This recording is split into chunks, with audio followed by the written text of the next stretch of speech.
దేవుని యొక్క కృపను దయను పొందుకొని ఆయన యొక్క సత్యవాక్యాన్ని వినేటటువంటి పరిశుద్ధ సంగమునకు నా యొక్క హృదయపూర్వక వందనములు తెలియపరుచుకుంటున్నాను. దేవుడు ఈరోజు కూడా ఆయన యొక్క కృప ద్వారా మనల్ని ఈ విధంగా సమకూర్చి అనేక పనులు ఉన్నప్పటికీ కూడా ఈ యొక్క ప్రపంచంలో మాంస శరీరంలో అనేక బలహీనతలు ఉన్నప్పటికీ కూడా వాటన్నిటినీ మనము అధిగమించి దేవుని యొక్క సత్యవాక్యాన్ని ధ్యానించడానికి ఆయన మహింపరచడానికి కూడా దేవుడు ఈ సమయాన్ని ఇచ్చినటువంటి విధానాన్ని బట్టి ఆయనకి ఎన్నెన్నో స్తుతి స్తోత్రములు సమర్పించుకొని ప్రయాసపడుతున్న మీకు అందరికీ కూడా మరొక మారు నా కృతజ్ఞతలు తెలుపుకొనిచున్నాను.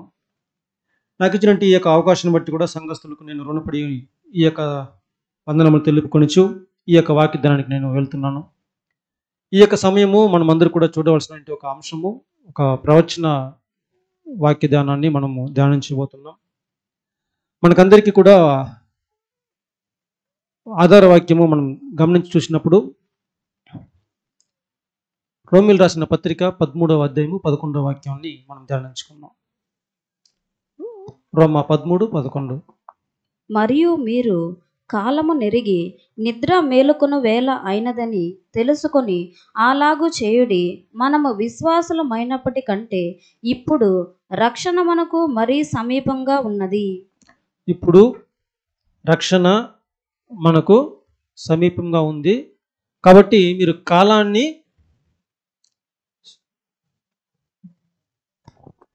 కాలము నెరిగి నిద్ర మేలుకొన వేళ అయినదని తెలుసుకొని కాలాన్ని మీరు ఎరగండి, అంటే తెలుసుకోండి. ఇప్పుడు మనం నిద్ర మేలుకోవాల్సినటువంటి సమయం వచ్చిందని చెప్పి కూడా మీరు తెలుసుకోండి. మనము విశ్వాసులమైనప్పటి కంటే ఇప్పుడు రక్షణ మనకు మరీ సమీపంగా ఉన్నది. అంటే ఇంకా కూడా మనకి రక్షణ అనేది, ఆ కాలం అనేది సమీపంగా ఉంది అంటే ఒక విషయాన్ని మనం చూస్తున్నాం. అదే ఈ యొక్క ట్రాన్స్లేషన్లో, ఈఆర్వి ట్రాన్స్లేషన్లో మనం గమనించినప్పుడు ఈ కాలం గుర్తెరిగి ఈ కాలాన్ని మీరు గుర్తెరగండి, ఆ ప్రకారము ప్రవర్తించండి. ఈ విధంగా ఈ కాలంలో ఏ విధంగా నడుచుకోవాలో ఆ విధంగా మీరు నడుచుకోండి.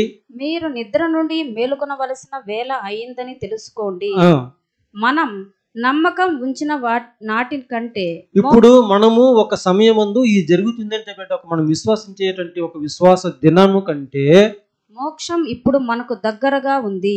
ఆ రక్షణ అనేది ఇంకా దగ్గరగా ఉంది. అంటే ఈ యొక్క ట్రాన్సాక్షన్ ఎలా వివరిస్తున్నారంటే, మనకి రెండవ రాకడ అనేది ఒక దినం అనుకున్న, ఉదాహరణకి ఒక దినం రక్షణ దినం అనేది ఒక రోజు అని మనం విశ్వసిస్తున్నాము, అది ముందు ఉంది అని చెప్పి అనుకుంటున్నాము. దానికన్నా మనం అనుకున్న దానికన్నా ఆ దినం అనేది, సమయం అనేది ఇంకా ముందుగానే ఉంది. కాబట్టి దీనిని మీరు గుర్తించండి, తెలుసుకోండి. దానికి తగిన విధముగా ఏ విధంగా నడుచుకోవాలో ఆ విధంగా మెలకువ కలిగి నడుచుకోండి అనే విషయాన్ని మనం చూసాం సోదరులారా. గత పాఠం కూడా మనం గమనించుకున్నాం. మత్తయి రాసిన సువార్తలో ఆధార వాక్యంలో మీరందరూ కూడా మెలకువ కలిగి, గత పాఠం మర్చిపోయినామా? మత్తయి 27:13.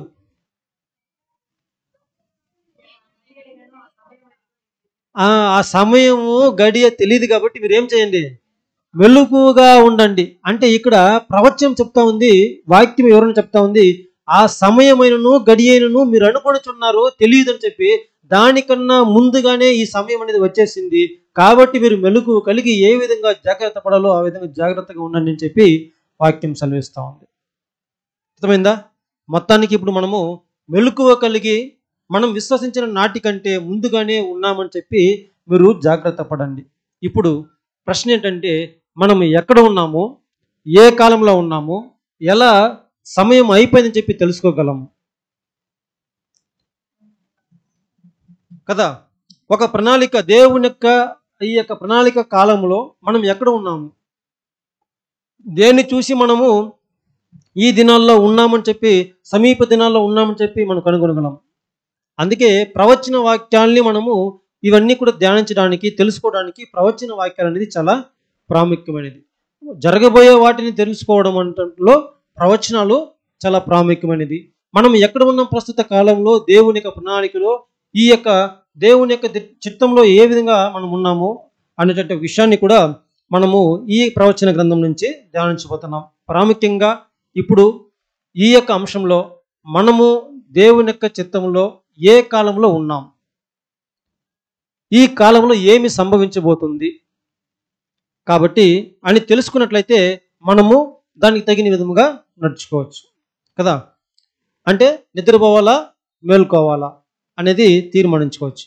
సరే, ఇప్పుడు ఇంకా కూడా మనం ధ్యానించుకున్నప్పుడు ఈ యొక్క విషయాలన్నింటినీ కూడా ఆ, కాలాన్ని ఒక కేంద్రీకరంగా పరిగణలోకి తీసుకొని ఈ యొక్క ప్రవచన వాక్యాన్ని మనం ధ్యానించినప్పుడు ఒక ప్రవచనము వాక్య పరిశుద్ధ గ్రంథంలో మనకి దీని గురించి వివరించబడింది. ఆ యొక్క ప్రవక్త చెప్పున్నాడు ఈ యొక్క కాలాల గురించి. చాలా చిన్న ప్రవక్తే, కానీ అనేక ప్రవచనాలు దేవుని యొక్క రాజ్యం గురించి, ఆయన యొక్క ప్రభువు దినము గురించి, ఈ యొక్క సంఘ సభ్యుల యొక్క ముగింపును గురించి, అంటే ఈ యొక్క తరగతి వారి గురించి అనేక ప్రవచనాలు కూడా ఆయన వివరించి చెప్పినట్టు చూస్తున్నాం.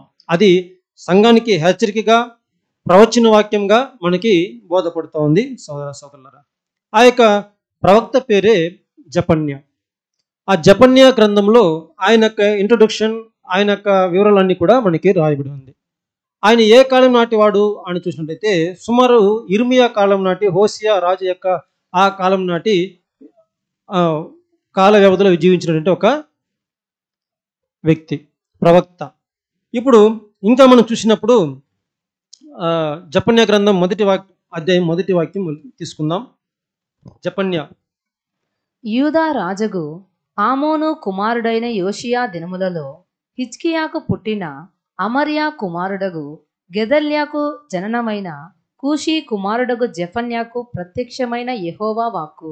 చూడండి, ఇతని యొక్క తల్లిదండ్రులు, తన యొక్క విషయాలన్నీ కూడా ఇక్కడ మనకు చెప్పడం మనం చూస్తాం. ఇతని యొక్క ప్రవచనం చెప్పడంలో ప్రధానమైన ఉద్దేశం ఏంటంటే ఈ ఎండ్ టైం ప్రాఫెసీ ఏ విధంగా ఉంది, చివరి అంత్యకాల దినాల్లో యొక్క ప్రవచనాన్ని ఆయన ఎత్తి చెప్తున్నాడు అనే విషయాన్ని మనం చూస్తున్నాం సోదరులారా.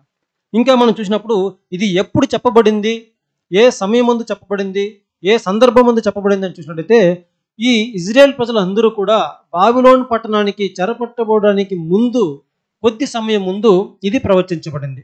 ఇజ్రాయెల్ ప్రజలు బబులోను పట్టణానికి చెరపట్టడానికి ముందు, వాళ్ళందరూ బానిసలుగా పోవడానికి ముందు ఇది ప్రవచనంగా ఇజ్రాయెల్ ప్రజలకి ప్రకటించబడిన ఒక కాలము ఈ యొక్క ప్రవచనం సోదర సోదరులు. ఇప్పుడు అదే విధంగా మనము కూడా ఒక సంఘంలో ఉన్నట్టు పిలువబడే మనకందరికి కూడా ముగింపు కాలం అనేది ఒకటి ఉంది. ఏ కాలం అది? సంఘం యొక్క ముగింపు కాలం. కాబట్టి మనము కూడా ఈ సంఘ ముగింపు, యుగ సమాప్తి, లేదంటే ప్రభువు దినము ఆసన్నమైనటువంటి ఒక కాల వ్యవధిలో, అంటే జస్ట్ మన ముందు ఉంది అని మనకు తెలుసు.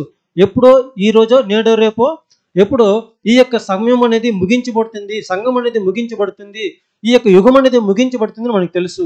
ఈ ముగింపడానికి జస్ట్ ముందు అది అనుమతించబడే లేదంటే తీసుకునబడేటువంటి ఒక కాల ప్రవచనంగా దీన్ని మనం పోల్చి ఇక్కడ మనం చూస్తున్నాం సోదర సోదరులారా. ఎలాగైతే బాబిలోనికి పోవడానికి ముందు ఈ యొక్క ప్రవచనము వారికి ప్రకటించబడిందో, అదేవిధంగా సంఘం ముగింపడానికి ముందు ఈ యొక్క ప్రవచనం కూడా మనకి అది వర్తిస్తుందనే విషయాన్ని మనం చూస్తున్నాం. ఈ యొక్క ప్రవక్త కూడా మనకు చూసినట్లయితే ఇజ్రాయెల్ ప్రజలు ఎంతగా దేవుని యొక్క ఆచరణలను, కట్టడములను, ఆజ్ఞలను విడిచిపెట్టి ఆ యొక్క విగ్రహారాధన తట్టు తిరిగినప్పుడు వారికి అందరికీ కూడా ఈ యొక్క ప్రవచనము అక్కడ హెచ్చరికగా వెళ్తా ఉంది. ఎందుకంటే మీరు కొద్ది దినాల్లో, మరికొద్ది దినాల్లో ఎక్కడికి వెళ్ళబోతారు? చెరకు బానిసలుగా వెళ్ళబోతున్నారు, జాగ్రత్తగా ఉండండి అంటే ఒక విషయాన్ని హెచ్చరికగా అక్కడ ప్రకటిస్తూ ఉంది. అదేవిధంగా మనకు కూడా ఇక్కడ సంఘం ముగించబడుతుంది, మీరు కూడా మీ ముందు ఉన్నటువంటి శ్రమ దినాలు రాబోతుంది, మీకు వచ్చినటువంటి ఆశీర్వాదాలు కోల్పోబోతారు, జాగ్రత్తగా ఉండండి అనే హెచ్చరిక పాఠమే మనకి ఇక్కడ తెలియపరుస్తూ ఉంది సోదర సోదరులారా. కాబట్టి ఈ యొక్క ప్రవక్త చాలా జ్ఞానంతోనూ ధైర్యంతోనూ మాట్లాడేటువంటి ఒక సమయము అక్కడ మనం చూస్తున్నాం.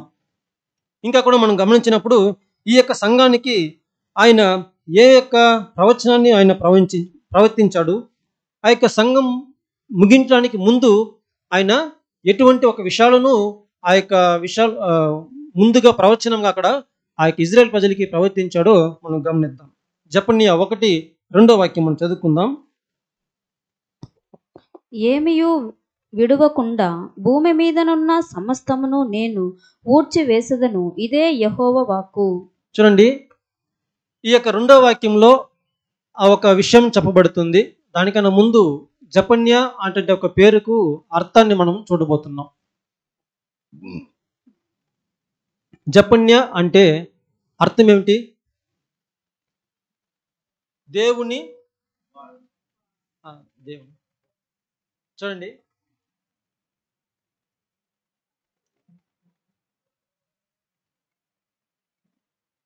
నెక్స్ట్ అలా అది జపన్య అనేటువంటి పదానికి అర్థం వస్తుంది. నెక్స్ట్ వస్తుంది.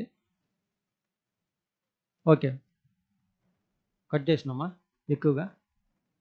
బ్రదర్ కొద్దిగా జూమ్ ఇన్ కాస్త. మీకు సులభంగా తెలుగులో పెట్టాము. ఏం రాయబడింది? హిబ్రూ మూలానికి తెలుగులో జపన్య అంటే దేవుడు దాచిపెట్టినాడు. నెక్స్ట్ స్లైడ్లో ఇంగ్లీష్లో చూడండి బ్రదర్. మరుగు చేయబడినటువంటి వాడు, లేదంటే దాచబడినటువంటి వాడు.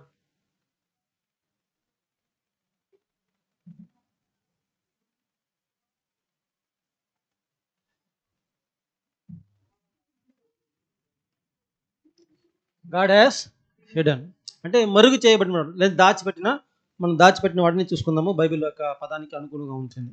సరే, ఇప్పుడు ఇలాంటి పదాంతో కూడిన జపన్య అంటే పేరు అలా దాచిపెట్టిన వాడు అని చెప్పి మనం చూస్తున్నాం. ఇప్పుడు రెండో వాక్యంలో చదువుకున్నాము. రెండో వాక్యము జపన్య 1:2. ఏమీ విడవకుండా భూమి మీదనున్న సమస్తమును నేను ఊడ్చి వేసేదను, ఇదే యెహోవా వాక్కు. ఏమీ విడవకుండా భూమి మీద ఉన్నటువంటి సమస్తమును నేను ఊడ్చి వేసేదను. ఇప్పుడు యెహోవా ఇలాంటి ప్రకటన ఒకటి చేస్తున్నాడు. ఆయన యొక్క వాక్యాన్ని ఇక్కడ ప్రవచనంగా ఆయన ప్రవచిస్తున్నాడు, హెచ్చరికగా చెప్తున్నాడు. ఏది కూడా భూమి మీద ఉండదు, అన్ని ఏం చేయబోతాను ఇప్పుడు నేను ఊడ్చేస్తానంటే మొత్తము ఇప్పుడు ఇల్లు ఊడ్చినట్టు మొత్తం క్లీన్ చేసి పెట్టేస్తాను. దేని మీద? భూమి మీద. సరేనా? అప్పుడు భూమి మీద ఊడ్చేస్తానంటే విషయాల్ని అన్నిటినీ ఊడ్చేస్తానంటే ఏమేమి ఊడుస్తాడు? ఎందుకు ఊడుస్తాడు? యేసు ప్రభు వారు మొదటి రాకడలో వచ్చినప్పుడు ఆయన ఒక కార్యం చెప్పాడు. అంటే దేవునికి, యేసు ప్రభు గారికి ఒక సంఘటన జరిగింది, సంభాషణ జరిగింది. ఎందుకు భూమి మీదకి ఆయన పంపించాడు? యెషయా గ్రంథము 6వ అధ్యాయము 8వ వాక్యంలో మనం చదువుకుంటాం. ఎవరు నేను పంపేదును? నా కార్యముగా నా నిమిత్తం ఎవరు వెళ్తారు? అప్పుడు నేను ఎవని పంపెదను, మా నిమిత్తం ఎవడు పోవునని ప్రభువు సెలవీయగా వింటిని. అంతటా నేను చిత్తగించుము, నేనున్నాను, నన్ను పంపమనగా.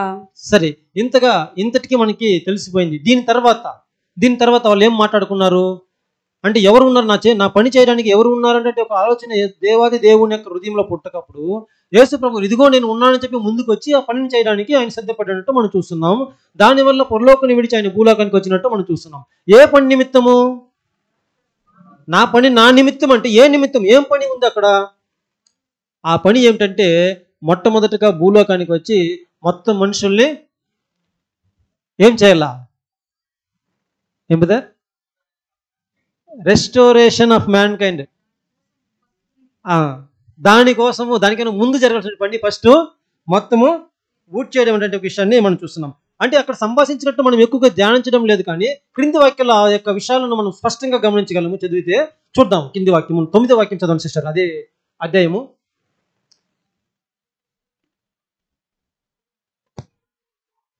ఆయన నీవు పోయి ఈ జనులతో ఇట్లనము. ఈ జనులతో ఇప్పుడు నువ్వు వెళ్ళాలి. ఎక్కడికి?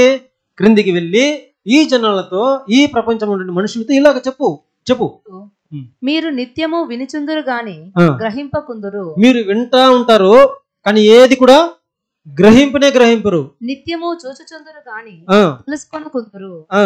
వారు కన్నులతో చూచి, చెవులతో విని, హృదయముతో గ్రహించి, మనస్సు మార్చుకొని స్వస్థత పొందకపోవునట్లు ఈ జనుల హృదయము క్రొవ్వ చేసి వారి చెవులు మందపరిచి వారి కన్నులు మూయించుమని చెప్పాను. ఈ పనిని యేసుప్రభు గారి దగ్గర చెప్పి పంపించినట్టు మనం చూస్తున్నాం. సోదర ఏం చేయాలి ఇప్పుడు?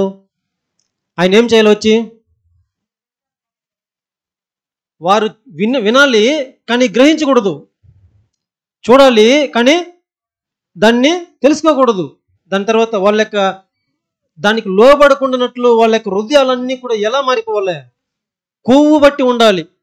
మన భాషలో చెప్పాలంటే అలా లేదా వాక్యము? సిస్టర్ మరలా చదవండి సిస్టర్, మరలా చదవండి సిస్టర్ ప్లీజ్. వారు కన్నులతో చూచి, చెవులతో విని, హృదయముతో గ్రహించి, మనస్సు మార్చుకొని స్వస్థత పొందకపోవునట్లు ఈ జనుల హృదయమును క్రొవ్వు చేసి వారి చెవులు మందపరచి వారి కన్నులు మూయించుము. వారి కన్నులంతా మూసేయి. ఇది ఆజ్ఞ. సిస్టర్ గమనించండి, వాక్యం ఈ విధంగా సెలవిస్తూ ఉంది. అప్పుడు యేసు ప్రభు గారు ఈ విధంగా చేశారా? ఆయన భూలోకానికి వచ్చి నోరు విప్పగానే ఏం మాట్లాడని తెలుసా? పొద్దున కూడా చదువుకున్నాం 2 సబ్జెక్టుల్లో. నేను ఏది కూడా డైరెక్ట్గా చెప్పను, అన్ని ఉపమానంలోనే చెప్తాను. ఎందుకు ప్రభు ఉపమానంలో చెప్తున్నావు అంటే, వీరు మధ్యాహ్నం సువార్త 11-13 చదువుకుంటాము. వీరు వినుమట్టుకు వెందురు కానీ గ్రహించరు, చూచి మట్టుకు చూస్తారు కానీ ఏమి తెలుసుకోరు. వాళ్ళ యొక్క హృదయం ఎలా ఉంది ఇప్పుడు? బాగా మందంగా, చాలు వద్దు సిస్టర్ చదివి, అలా ఉంది అని చెప్పి మనం చూస్తున్నాం సోదరులారా.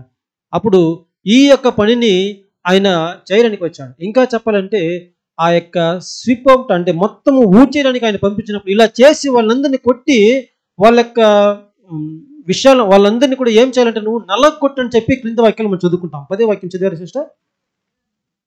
యెషయా 9:10 నెక్స్ట్ వచ్చాలి సిస్టర్. అలా క్రింద వాక్యాలు మనకి అలా మనుషుల్ని నల్లగొట్టడానికి ఆయన పంపినట్టు మనం చూస్తున్నాం. లేకంటే ఈ మనుషుల మీద సర్వాధికారం తీసుకో, వాళ్ళని ఆధిపత్యం చలాయించాలనే ఒక విషయాన్ని ఇక్కడ చూస్తున్నాం. ఇది దీనికన్నా తర్వాత ఈ యొక్క అంశంలో మనం లోతుగా ధ్యానిస్తే మనకి అది వస్తుంది. ఇప్పుడు ఏం చేయబడింది? యేసు ప్రభు ఒక ప్రశ్న అడుగుతున్నారు. అయ్యా, ఎంతకాలం ఇలా నేను కన్నులు మూయాలి? ఎంతకాలం వాళ్ళు వింటా ఉండి వినకుండా గ్రహించకుండా ఉండాలి? ఎంతకాలం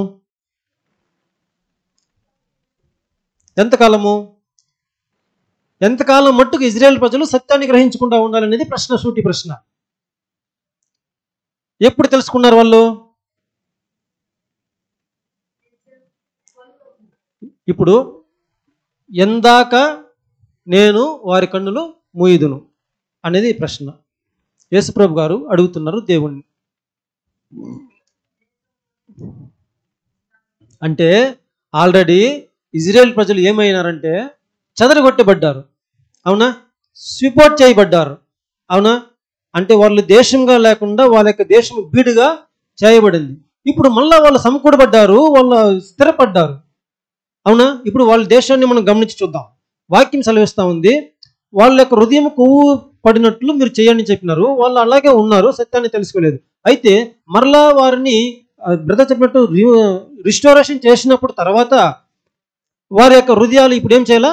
తెరవబడాలి. అందుకే వాక్యం సెలవిస్తుంది, ఎందాక వాళ్ళకి టైం పీరియడ్ ఎంతకు నేను పెట్టాలని చూసినప్పుడు వాళ్ళు అది మొత్తము ఈ విషయాలన్నీ కూడా చెదరగొట్టబడిన తర్వాత వాళ్ళకి ఉండాలని చెప్పి వాళ్ళు చెదరగొట్టబడి మళ్ళీ సమకూర్చబడ్డారు, కానీ సత్యాన్ని మాత్రం ఇంకా తెలుసుకోలేదు. అప్పుడు ఈ ప్రవచనం అక్కడ నెరవేరిందా? నెరవేరలేదా? ఇప్పుడు ఎందుకంటే ఈ యొక్క విషయాలన్నీ కూడా యేసు ప్రభు గారు వచ్చిన అంటే ఇజ్రాయేల్ ప్రజలందరూ కూడా చెదిరిపోయి మళ్ళీ ఫామ్ అయ్యి అన్ని దేశాలని ఒక పోటాపోటీగా ఎదిగేటట్టు ఒక తరుణంలో ఇప్పుడు ఉండగా ఇంకా కూడా వాళ్ళ యొక్క హృదయము మందంగా ఉంది అని చెప్పినట్టు విషయమే మనం చూస్తున్నాం సోదర సోదరులారా. అప్పుడు యేసు ప్రభు గారు ఇక్కడ వచ్చిన తర్వాత ఎందాక నేను ఇంకా పెట్టాలని చెప్తే చెదిరిపోయేంత వరకు వాళ్ళ యొక్క సెట్ చేసినంత వరకు కూడా అన్ని వాక్యము ప్రకటన చేస్తాం. ఇది వరకు మనం గమనించినప్పుడు ఆల్రెడీ వాళ్ళ యొక్క హృదయాలు తెరవబడి ఉండాలి. ఇది వరకు తెరవబడి ప్రవచనానుసారంగా, మళ్ళీ తెరవబడలేదు ఇంకా అనేది ఒక డౌట్. సరే, దీనికి ఇంకొక ఎందుకంటే ఈ యొక్క ఇజ్రాయేల్ దేశమే ఎందుకు ప్రపంచము ప్రజలు మానవులను చదువుకోకుండా వాక్యము ఇంకా క్లుప్తంగా డీప్గా చదవాలంటే ఇజ్రాయేల్ దేశము ప్రపంచపు పుటాలలో గమనించినప్పుడు చరిత్రలో గమనించినప్పుడు, ఈ యొక్క మ్యాప్లో మనం గమనించినప్పుడు ఎక్కడ ఉందంట? సెంటర్లో ఉంది. ఈ యొక్క ప్రపంచానికి నలుదిక్కులా మనం చూసుకున్నప్పుడు కూడా ఆ ఇక్కడ సెంటర్ పాయింట్లో ఇజ్రాయెల్ దేశం అనేది ఉంది. కేంద్రముగా, ప్రపంచానికి ఒక కేంద్ర బిందువుగా అక్కడ ఉంది సోదర సోదరులారా. కాబట్టి ఈ యొక్క వాక్యం చదవండి, 11-12 వాక్యాలు చెప్పండి. చదవండి. ప్రభువా, ఎన్నాళ్ళ వరకని నేనడుగగా ఆయన నివాసులు లేక పట్టణములను, మనుష్యులు లేక ఇండ్లను పాడగు వరకును, దేశము బొత్తిగా బీడగు వరకును యెహోవా మనుషులను దూరముగా తీసుకొని పోయినందున దేశములో నిర్జనమైన స్థలములు విస్తారమగు వరకును అలాగున జరుగును. చాలు సిస్టర్, ఇది మనం చదువుకునేసినాము. అంటే వాళ్ళు నిర్జనము, వాళ్ళు ఎప్పుడైతే స్విప్అవుట్ చేయబోతారో అంతవరకు అని చెప్పి వాక్యం చదివిస్తుంది. కానీ వాళ్ళు గ్యాదర్ అయ్యి కూడా ఫామ్ అయిపోయినారు. కానీ యేసు ప్రభు వాళ్ళు సత్యాన్ని తెలుసుకోలేదు. సరేనా? ఈ ప్రవచనం అర్థమైందా బ్రదర్స్? ప్రవచనం ఏం చెప్తుందంటే, వాళ్ళు దేశం మీద చదిరిపోయేంత వరకు వాళ్ళ కళ్ళుని మూయమని చెప్పి రాయబడింది. వాళ్ళు చదిరిపోయి కూడా మరలా కూడా వచ్చేసారు. అయినా కూడా వాళ్ళ కళ్ళు ఇంకా ఏం చేయబడుతుంది? గుడ్డిగానే ఉంది అనేటువంటి విషయాన్ని మనం చూసాం. ఎందుకనేది ప్రశ్న. తర్వాత 11 జపన్య 11-12 వాక్యాలు ఇంగ్లీష్లో చదవండి సిస్టర్, ఉంటే పాసిబిలిటీ. జపన్య 11 అంటే 1, 11, 12.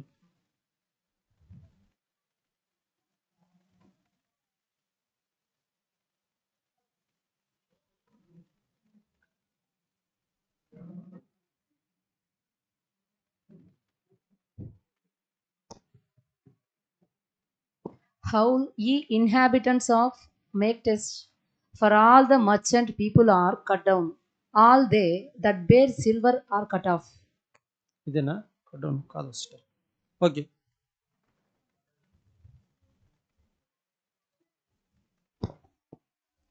And it shall come to pass at the time that I will search Jerusalem with candles and punish the men that are settled on their lease, that say in their heart, the Lord won't do good, neither he will do evil. అక్కడ డైరెక్ట్గా Israel అని ఉంది. అవునా? సరే, మనకుండి మనం మళ్ళీ okay, next మనం వెళ్దాం దాని తర్వాత.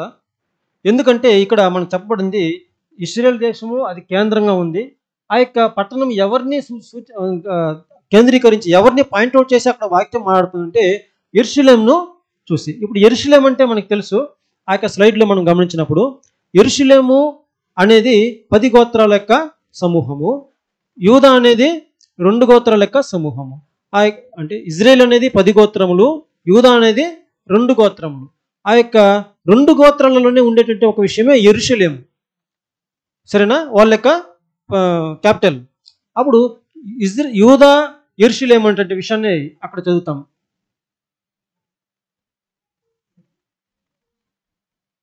సరే, మనకి సరిగా రాలేదు. స్లైడ్లో మ్యాప్ చూపించింది చాలు. ఈ విధంగా మొత్తానికి ఇజ్రాయెల్ దేశంలో ఇంకా పర్టికులర్ చెప్పంటే యూదులలో ఉన్నటువంటి ఒక విషయాలని, యూదుల్లో కూడా ఉన్నటువంటి ఒక అంశాలని ఆ యొక్క దేశ యెరూషలేమును సూచిస్తూ ఈ యొక్క ప్రవచనము స్పష్టంగా తెలియపరుస్తూ ఉంది సోదరులారా. దీని తర్వాత మనము 3వ అధ్యాయం 3వ వాక్యం మనం గమనించినప్పుడు ఈ యొక్క దేశానికి ఏమి సంభవిస్తుంది? ఊడ్చివేయబడుతుంది. ఏమేమి ఊడ్చివేయబడుతుంది? మొదటగా మనం చూస్తాము 3వ వాక్యం మొదటి భాగం. మనుషులనేమి పశువులనేమి నేను ఊడ్చివేసేదను, ఆకాశ పక్షులనేమి మొదటి భాగం అంటే కొద్దిగా చదవండి, దాని తర్వాత భాగం మళ్ళీ కంటిన్యూ చేద్దాం. ఫస్ట్ మనుషులనేమి పశువులనేమి పశువులనేమి నేను ఊడ్చివేసేదను. నేను ఊడ్చివేస్తాను. అప్పుడు ఇక్కడ ఊడ్చేసండి, ఎవరెవరిని ఊడ్చేస్తున్నారు, ఎవరెవరిని ఆ యొక్క నిర్మూలన చేస్తున్నారు అనే విషయాన్ని ఇక్కడ వాక్యం మాట్లాడుతుంది. మనుషులను, పశువులను. అవునా? పశువులను తెలుగులో ఉంది, ఇంగ్లీష్లో మృగాలు అంటే విషయాలు వస్తుంది సోదరులారా. పశువులని రాదు. 3వ వాక్యం Man and ఇంగ్లీష్లో కూడా బీస్ట్ వస్తుంది. I will consume man and beast. చూడండి, బీస్ట్ అంటే పశువు కాదు, మృగము అని చెప్పి. అంటే మనుషుడు ఎలా ఉన్నాడని చూసినట్టయితే మృగము లాంటి వాడిగా ఉన్నాడనే విషయాన్ని మనం చూస్తున్నాం సోదరులారా. మనుషుని యొక్క గుణలక్షణము ఒక్కొక్కసారి ఏ విధంగా కనబడుతుందంట,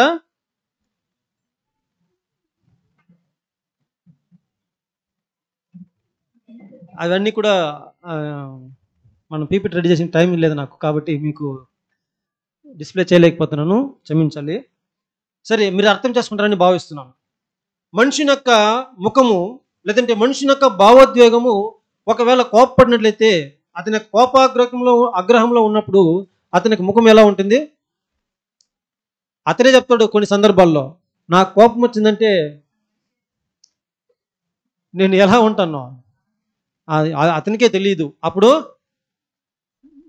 ఆ యొక్క సిక్స్త్ సెన్స్ లేనటువంటి ఒక ఇది కూడా, సెన్స్ లేనటువంటి ఒక మృగము కూడా ఏమి చేస్తుందో, పిల్లల్ని తింటుందా పెద్దని తింటుందా ఏమి తింటుందా అనేది దానికి తెలియదు సోదరులారా. ఈ విధంగానే మనుషుడు ఉన్నాడు. ఇటువంటి ఒక మనిషిని నేనేం చేస్తాను, ఇప్పుడు ఊడ్చి వేస్తాను అనే విషయాన్ని మొదటగా ఇక్కడ చెప్పబడుతుంది సోదరులారా. దాని తర్వాత ఇది ప్రసంగికి రాసిన గ్రంథము 3వ అధ్యాయము 18వ వాక్యం చదువుకుందాం. ప్రసంగి 3:18. కాగా తాము మృగముల వంటి వారమని నరులు తెలుసుకొనున్నట్లును దేవుడు వారిని విమర్శించున్నట్లును ఈలాగు జరుగుచున్నదని అనుకుంటుని. చూడండి, మనిషి యొక్క ముఖము, దాని పక్కన ఇంకొక ముఖం ఉంటుంది, మనిషి యొక్క ముఖము, ఇది మృగం యొక్క ముఖము.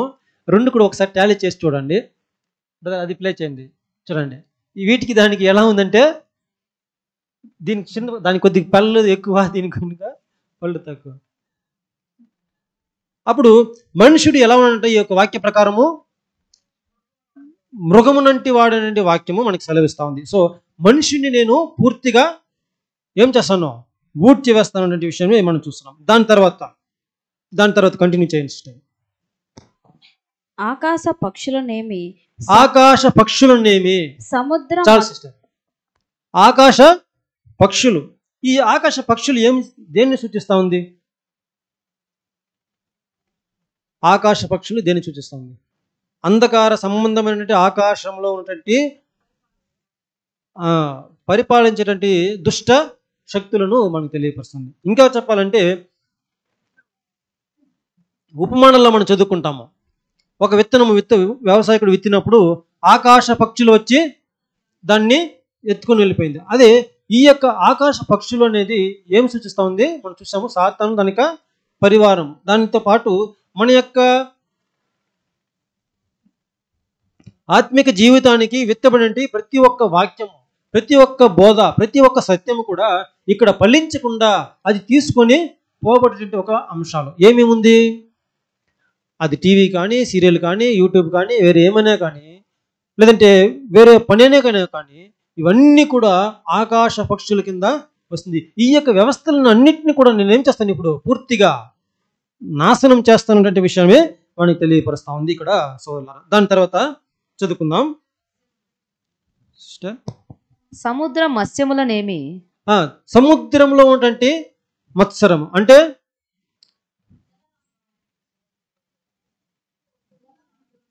జలరాశులు, అంటే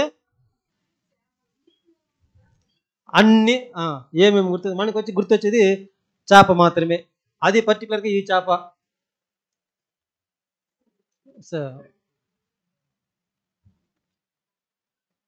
ఈ చేపలు దేన్ని సూచిస్తా ఉంది? సింపుల్గా చెప్పగలరు మీరు? ఈ చేప దేన్ని సూచిస్తా ఉంది? ఏమన్నా మిగిలిన చేప ఉండద్దండి. అంటే చేప దేన్ని పోల్చబడతా ఉంది? ఏమి చెప్పబడతా ఉంది వాక్య ప్రకారము? మీరు చేపలు పట్టేవారు మాత్రమే కాకుండా ఇక మీద మిమ్మల్ని మనుషుల్ని పట్టు జాలరులుగా నేను చేస్తాను. అంటే ఇంకా చెప్పాలంటే చేపలు మనుషుల్ని ఇక్కడ చెప్తా ఉంది. ఇక్కడ కూడా చేపలు లాంటి మనుషులు ఉన్నారంట, అట్టి వారిని కూడా నేనేం చేస్తాను, పూర్తి చేస్తాను. సముద్రంలో వంటి చేపలు, సముద్రం దేన్ని సూచిస్తా ఉంది? జన సమూహమును, ఆయా భాషలు మాట్లాడే ప్రజలను ప్రజల యొక్క సమూహాన్ని సూచిస్తుంది. ఇందులో ఉన్నటువంటి ఈ యొక్క మత్స్యరం చేపలు ఎవరైతే ఇతర చిన్న చిన్న చేపలకి అలాగే ఏమి హాని చేయకుండా మింగేది కూడా తెలియకుండా అలా మింగేస్తూ ఉంటుంది. అంటే మనుషుల్ని ఇలా అధిగమించి ఆధిపత్యం చలాయించి ఇలా అధికారం చలాయించే ఒక విధానాన్ని కూడా ఏం చేస్తుంది, ఇక్కడ కొలాప్స్ చేస్తానటువంటి విషయాన్ని మనకి ఇక్కడ వాక్యం సెలవిస్తూ ఉంది. సౌర సోదరులారా, ఇప్పుడు మనం చూసాము ఈ యొక్క విషయాలన్నీ కూడా మాట్లాడుతూ ఇప్పుడు డైరెక్ట్గా ఇది పర్టికులర్గా ఎవరిని ఉద్దేశించి మాట్లాడుతూ ఉంది వాక్యము. ఇంకా పర్టికులర్గా అందరు ఇప్పుడు ప్రపంచం గురించి అన్నిటి మాట్లాడేసింది. అంటే ఇలాంటి స్వభావం కలిగిన వారు, మృగం లాంటి, చేప లాంటి, పక్షులు లాంటి స్వభావం కలిగినటువంటి వారు అందరి యొక్క విషయాలకి అందరినీ కూడా నేను ఏం చేస్తాను, ఇప్పుడు ఊడ్చి వేస్తాను అని చెప్పిన తర్వాత ఇప్పుడు మనల గురించి కూడా ఇక్కడ వాక్యం చెప్తా ఉంది. 4వ వాక్యం చదువుకుందాం. మనం ఎక్కడ ఉన్నాము? నా హస్తమును యూదావారి మీదను యెరూషలేము నివాసులందరి మీదను చాపి బయలుదేవతల యొక్క భక్తులలో శేషించిన వారిని, దానికి ప్రతిష్ఠితులగు వారిని, దాని అమర్చకులను నిర్మూలము చేసేదను. ఇక్కడ మనం అప్పుడే చదివిన వాక్యం ఏంటి వచ్చింది చూడండి. యూదావారిలోను యెరూషలేము ఏం చేయబడింది అక్కడ?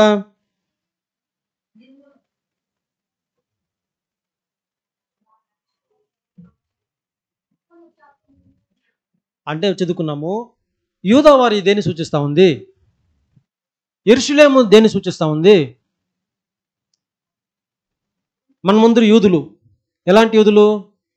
సున్నతి పొందని యూదులు, అవునా? వాళ్ళు సున్నతి పొందిన యూదులు, మనము అవునా కదా? ఇప్పుడు వాళ్ళైతే ఫిజికల్గా సున్నతి పొందుకున్నాం, మనమైతే అదే చూస్తూ ఉంది. యూదులు అనగా ఇంకా మనం చెప్పాలంటే యూదులు అంటే ఎవరు? మనమే అని చెప్పలేరు మీరు. దేవునికి ప్రతిష్ఠించబడినటువంటి జనము, దేవుడు ఏర్పరచుకున్నటువంటి ఒక ప్రజలు యూదులు. సరే, ఈ యూదుల్లో ఇంకా యెరూషలేం అంటే మనలో 2 విధాల సమూహాలు ఉన్నాయి. ఎలాంటి సమూహము? ఆవరణానికి బయట, ఆవరణానికి లోపల. ప్రత్యక్ష గుడారము, పరిశుద్ధ స్థలము, అతి పరిశుద్ధ స్థలము, ఆవరణం ఉంటుంది కదా. అక్కడ కొంతమంది ఉంటారు ఆవరణంలో, ఆవరణానికి బయట కొంతమంది ఉంటారు, యూదులే, అవునా? ఇలాంటి ఒక జన సమూహాన్ని ఇంకా స్పెసిఫిక్గా చేసుకుంటూ నిబంధన చేసుకున్న వారిని ఇక్కడ తెలియపరుస్తూ ఉంది. ఇట్టి వారిని కూడా ఏం చేస్తారంట? చదువు, వాక్యం చెప్పేసింది సిస్టర్. దాని అర్చకులను నిర్మూలము చేసేదను. ఈ అర్చకులను నిర్మూలము చేసేదని చెప్పింది. ఎవరు అర్చకులు అంటే అది తెలుగు వర్డు, సంస్కృత వర్డు. దానికి యాజకులు అని చెప్పారండి, ప్రీస్ట్స్. ఇప్పుడు ఆ యొక్క విషయాలు మనకి ఇక్కడ రాయబడి ఉంది. ఎవరు వీళ్ళందరూ ఆ యొక్క ఇంగ్లీష్లో చదవండి సిస్టర్ కొద్దిగా. వాక్యం 4th.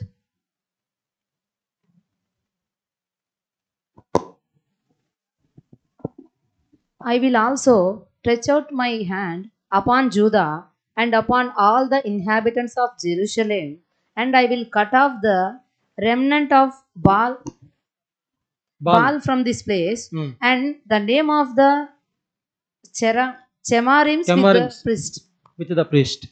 అంటే ఆ యొక్క కెమెరీంలు అనేటువంటి ఒక యాజకులు ఉన్నారంట. వారి గురించి స్పెసిఫిక్గా మనకి చెప్పబడతా ఉంది. వీళ్ళని ఏం చేస్తారంట? నెక్స్ట్ సైడ్లో మనం చూసినట్టు వీళ్ళందరూ కూడా తెల్లని అంగి ధరించారంట, వాళ్ళు నల్లని అంగిలు ధరించి ఉంటారంట. ఈ యొక్క నల్లని అంగిలను ఎందుకు ధరించి ఉంటారంటే దేవుని యొక్క ప్రవచనాన్ని లేదంటే యాజకత్వాన్ని అపరిశుభ్రంగా దేవునికి విరుద్ధంగా చేసేటువంటి ఒక విషయాలను వీళ్ళు దేవుని వైపు కాకుండా ప్రజలందరూ వారికి దేవుని విడిచి దూరంగా వెళ్ళేటువంటి ఒక ప్రవక్తలను, ఉపదేశములను తెలియపరుస్తాం చెప్పేవారుగా ఉన్నారు ఈ యొక్క యాజకులు. ఇప్పుడు దేవుని యొక్క యాజకుడు ఏం చేస్తాడు? దేవుని వైపు మనుషుల్ని తిప్పడానికి ప్రయత్నం చేస్తాడు. ఈ యొక్క యాజకులు ఏం చేస్తారంటే దేవుని వద్ద నుంచి ప్రజలను మళ్లించి దూరపరిచేటువంటి ఒక ప్రక్రియను చేస్తారంట. ఇట్టి వారిని కూడా నేనేం చేస్తాను, అందులో యూదులు ఉన్నారు, అంటే యెరూషలేములో ఉన్నారు, ఇట్టి వారిని కూడా నేను నిర్మూలన చేస్తాననే విషయాన్ని మనం చూస్తున్నాం సోదరులారా. ఎందుకు, ఏం చేస్తారు వాళ్ళు?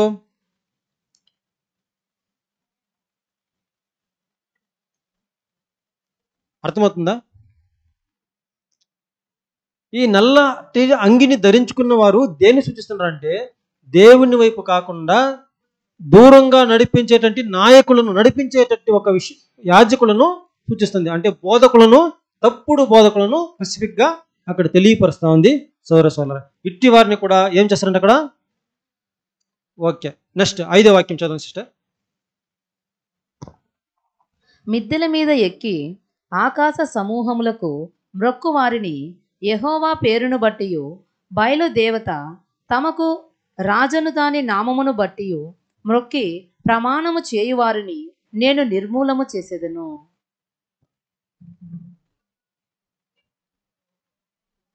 ఇక్కడ మనం గమనించినప్పుడు మిద్దెల మీద ఎక్కి,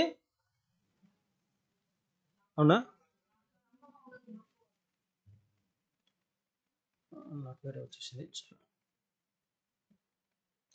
మిద్దెల మీద ఎక్కి ఆకాశ సమూహములకు మ్రొక్కువారు. మిద్దె మీద అంటే దేన్ని సూచిస్తూ ఉంది? మీరే దేవుని యొక్క ఆలయము. మిద్దె సూచిస్తూ ఉంది శిరస్సుని, అంటే మన యొక్క ఉన్నతమైనటువంటి ఆలోచన విధానాన్ని. అప్పుడు దాని మీదకి వెళ్ళి ఈ యొక్క ఆలోచనలు అన్నిటి కూడా ఏమి మారిపోయిందంట, ఆకాశ సమూహాలను చూసి మృత్యవారుగా అయిపోయామంట. అంటే సూర్య చంద్ర నక్షత్రములను ఈరోజు ఏ విధంగా ముక్కుతున్నారు ఆ యాజకులు, దేవుని పైన దేవుడు ఉన్నాడని చెప్పే విషయాన్ని మరిచి దేవుని కాకుండా దేవుని వద్ద నుంచి మళ్లించి ఆకాశ సమూహాలను, ఆ యొక్క జ్యోతులను కూడా మురికేటువంటి ఒక పని వాళ్ళు చేస్తున్నారంట సోదరులు. అదే విధంగా ఇక్కడ కూడా మనం చూస్తున్నాము, మీరు కూడా మీ యొక్క హృదయ ఆలోచనలలో ఎవరిని పూజిస్తున్నారు, ఎవరిని ఆరాధిస్తున్నారంటే ఏ విధంగా వాళ్ళు దేవునికి కానీ ఒక విషయాలను ఆకాశ సమూహములను వారు మురుక్కుతున్నారో ఆ విధంగా మీరు కూడా దేవునికి మురుక్కకుండా వేరే ఒక విషయాలను మీరు మురుక్కుతున్నారు అనే విషయాన్ని తెలియపరుస్తా ఉంది. చదవండి సిస్టర్. యెహోవాను అనుసరింపక ఆయనను విసర్జించి ఆయన యొద్ద విచారణ చేయని వారిని నేను నిర్మూలము చేసేదను. అక్కడ అన్ని దేవతల యొక్క పేర్లు కూడా మనకి మెన్షన్ చేయబడింది. బయలు, అశ్వరతు ఏదో ఉంది, అవంతి పేర్లు కూడా. ఆ యొక్క పేర్లన్నీ కూడా చెప్పి ఈ యొక్క దేవతలను మీరు పూజించేటువంటి ఒక వారుగా ఉన్నారనే విషయాన్ని మనకి అక్కడ తెలియపరుస్తూ ఉంది. ఇప్పుడు దేవుని వద్ద వచ్చి అక్కడ విచారించి మీరు ఆయన యొక్క సన్నిధిలో వచ్చి విచారించింది అంటే తెలుసుకోలేనటువంటి ఒక వీరందరినీ కూడా నేనేం చేస్తాను, నిర్మూలం చేస్తున్నటువంటి విషయాన్ని మనకి తెలియపరుస్తా ఉంది. దాని తర్వాత ప్రభువైన యెహోవా దినము సమీపం ఆయను, ఆయన బలి ఒకటి సిద్ధపరచి ఉన్నాడు, తాను పిలిచిన వారిని ఆయన ప్రతిష్ఠించి ఉన్నాడు, యెహోవా సన్నిధిని మౌనంగా నుండుడి. చాలు సిస్టర్, ఉన్నాను సిస్టర్, అక్కడికి వెళ్ళిపోయారు. ఓకే 7కి వెళ్ళిపోయిందా? 6వ వాక్యం అయిపోయిందా? 6 అయిపోయిందా? సరే, ఇప్పుడు ఈ యొక్క 5వ విషయంలో 5వ వాక్యం మనం గమనించినప్పుడు ఇజ్రాయేల్ ప్రజలు ఎలాంటి హృదయం కలిగి ఉన్నారంట, అన్యుల యొక్క దేవతల్ని పూజించినట్టు ఒక హృదయాన్ని కలిగి ఉన్నారు. ఇప్పుడు ఆ యొక్క అన్యులు అని చూస్తే సూచిస్తూ ఉంది అక్కడ ఆకాశ మండల శక్తులు ప్లస్ అన్య దేవతలు. అప్పుడు మనము కూడా దేవుని పేరట కాకుండా ఇక్కడ అన్యుల్ని సూచించినటువంటి ఒక విషయాన్ని మనం కూడా చేస్తున్నామా అనేది ఒక ప్రశ్న. మన యొక్క హృదయంలో, మన యొక్క ఆలోచనలో దేవుని కాకుండా వేరేదైనా పూజిస్తున్నామా? సరే, మన యొక్క హృదయంలో క్రీస్తునే పూజిస్తున్నామా? మన యొక్క ఆలోచనలో దేవునికి వైపుగా లేదంటే దేవునికి అనుసంధానంగా దేవునితో పాటు కాకుండా వేరొక దిశలో మనం వెళ్తున్నామా? అర్థమవుతుందా? అది మనం ప్రశ్నించుకోవాలి. ఇప్పుడు వాళ్ళు దేన్ని పూజించారు?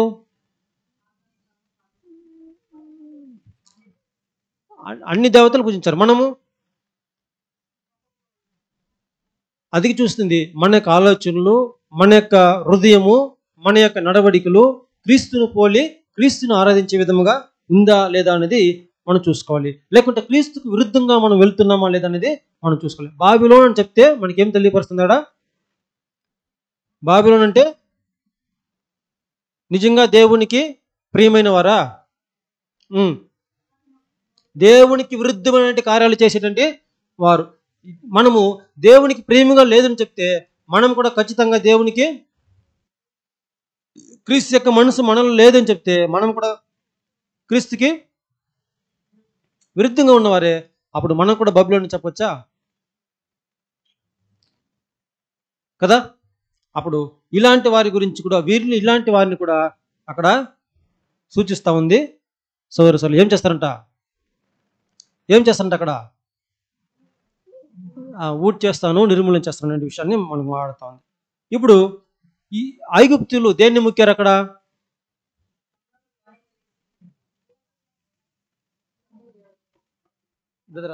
పిక్చర్ దాని తర్వాత దూడని ఒకటి, బంగారు దూడను, అది వాళ్ళకి ముక్కుబడి చూస్తుంది. తర్వాత క్రింది దీంట్లో బంగారు దూడ ఒకటి ఉంది. దానికి ముందు చూడండి, బంగారు దూడను వాళ్ళు పూజించినట్టు మనం చూస్తున్నాం. ఈ బంగారు దూడను మనం ఏమైనా పూజిస్తున్నామా లేదా? సరే, మామూలు దూడ అనుకుందాం, దాన్ని పూజిస్తున్నామా దూడను? దాని తర్వాత స్లైడ్ చూడండి కదా, లేదన్న వారంతా మళ్ళీ చూడండి. దీన్ని పూజిస్తున్నామా? ఆ యొక్క చిహ్నమే, దాని యొక్క గుర్తే ఇక్కడ తెలియపరుస్తుంది మనకి. సోదర ఎంతమందికి దీని మీద ఆశ లేదు, అంటే దీన్ని పూజించడం లేదు? సోదరా మనకి తెలియపరుస్తా ఉంది ఈ యొక్క విగ్రహారాధన అనేది ఆ రోజు వాళ్ళు ఏ విధంగా దూడను పూజించారో ఇదే విధంగా మనం డైరెక్ట్ గా పూజించడం లేదు, కానీ సింబాలికల్ గా చిహ్నంగా ఉన్నటువంటి ఆ యొక్క ఆర్థిక పరమైనటువంటి స్టాక్ మార్కెట్ ఏదైతే ఉందో వ్యవస్థను, ఫైనాన్షియల్ మనము దానిని ఆరాధించే వారుగా ఉన్నామా అనేది ఒక ప్రశ్న. సోదరులారా, ఒకవేళ ఉంటే మనలో ఇంకా క్రీస్తు యొక్క హృదయం అనేది అక్కడ రూపుదిద్దుకోలేదనే విషయాన్ని మనకి హెచ్చరికగా తెలియపరుస్తా ఉంది. అదే దూడ అక్కడ మనకి తెలియపరుస్తుంది. ఇప్పుడు 6వ వాక్యం చదవండి సిస్టర్. యెహోవాను అనుసరింపక ఆయనను విసర్జించి ఆయన యొద్ద విచారణ చేయని వారిని నేను నిర్మూలము చేసేదను. ఈ వాక్యాన్ని గమనించండి. ఎవరిని అనుసరించలేదు వాళ్ళు? ఫస్ట్ యెహోవాను అనుసరించలేదు. ఇది ఈ యొక్క జన సమూహము అంటే, లేదంటే ఇది పర్టికులర్ గా ఎవరిని తెలియపరుస్తా ఉందని చెప్పొచ్చు? యెహోవాను అనుసరించిన వారు ఎవరు? అందరూ. అవునా? ఎవరు కూడా అనుసరించలేదు. మనల్ని వదలండి, అందరినీ సూచిస్తుంది. దాని తర్వాత పదం చదవండి సిస్టర్. ఆయనను విసర్జించి అంటే ఎవరు కూడా నాకు ఆ దేవుడా నాకు వద్దపా, ఆ క్రిస్టియన్ వద్దు, చర్చ వద్దు, అది ఫస్ట్ భాగం. రెండో భాగం చూడండి. ఆయన యొద్ద విచారణ చేయని వారిని నేను నిర్మూలము చేసేదను. ఆయనను విసర్జించి ఆయన వద్ద విచారణ చేయని వారిని నిర్మూలించు. ఇప్పుడు ఎవరైతే ఆయన వద్ద ఉన్నారో ఆయన వద్ద నుంచి ఏం చేశారంట? వాళ్ళు అక్కడి నుంచి దూరంగా వెళ్ళిపోయారు. అవునా? వాక్యం ఏం చదువుతుందంటే ఒక సమయంలో ఇప్పుడు దేవుని వద్ద ఉన్నారు వాళ్ళు, ఆ దేవుని వద్ద నుంచి ఇప్పుడు విడిచిపెట్టి వెళ్ళిపోతా ఉన్నారు. ఎవరు వీళ్ళు? ఇప్పుడు అర్థమవుతుంది కరెక్ట్గా. అర్థం కాలేదు ఇప్పుడు కూడా. ఇప్పుడు దేవుని వద్ద ఉన్నారు వాళ్ళు.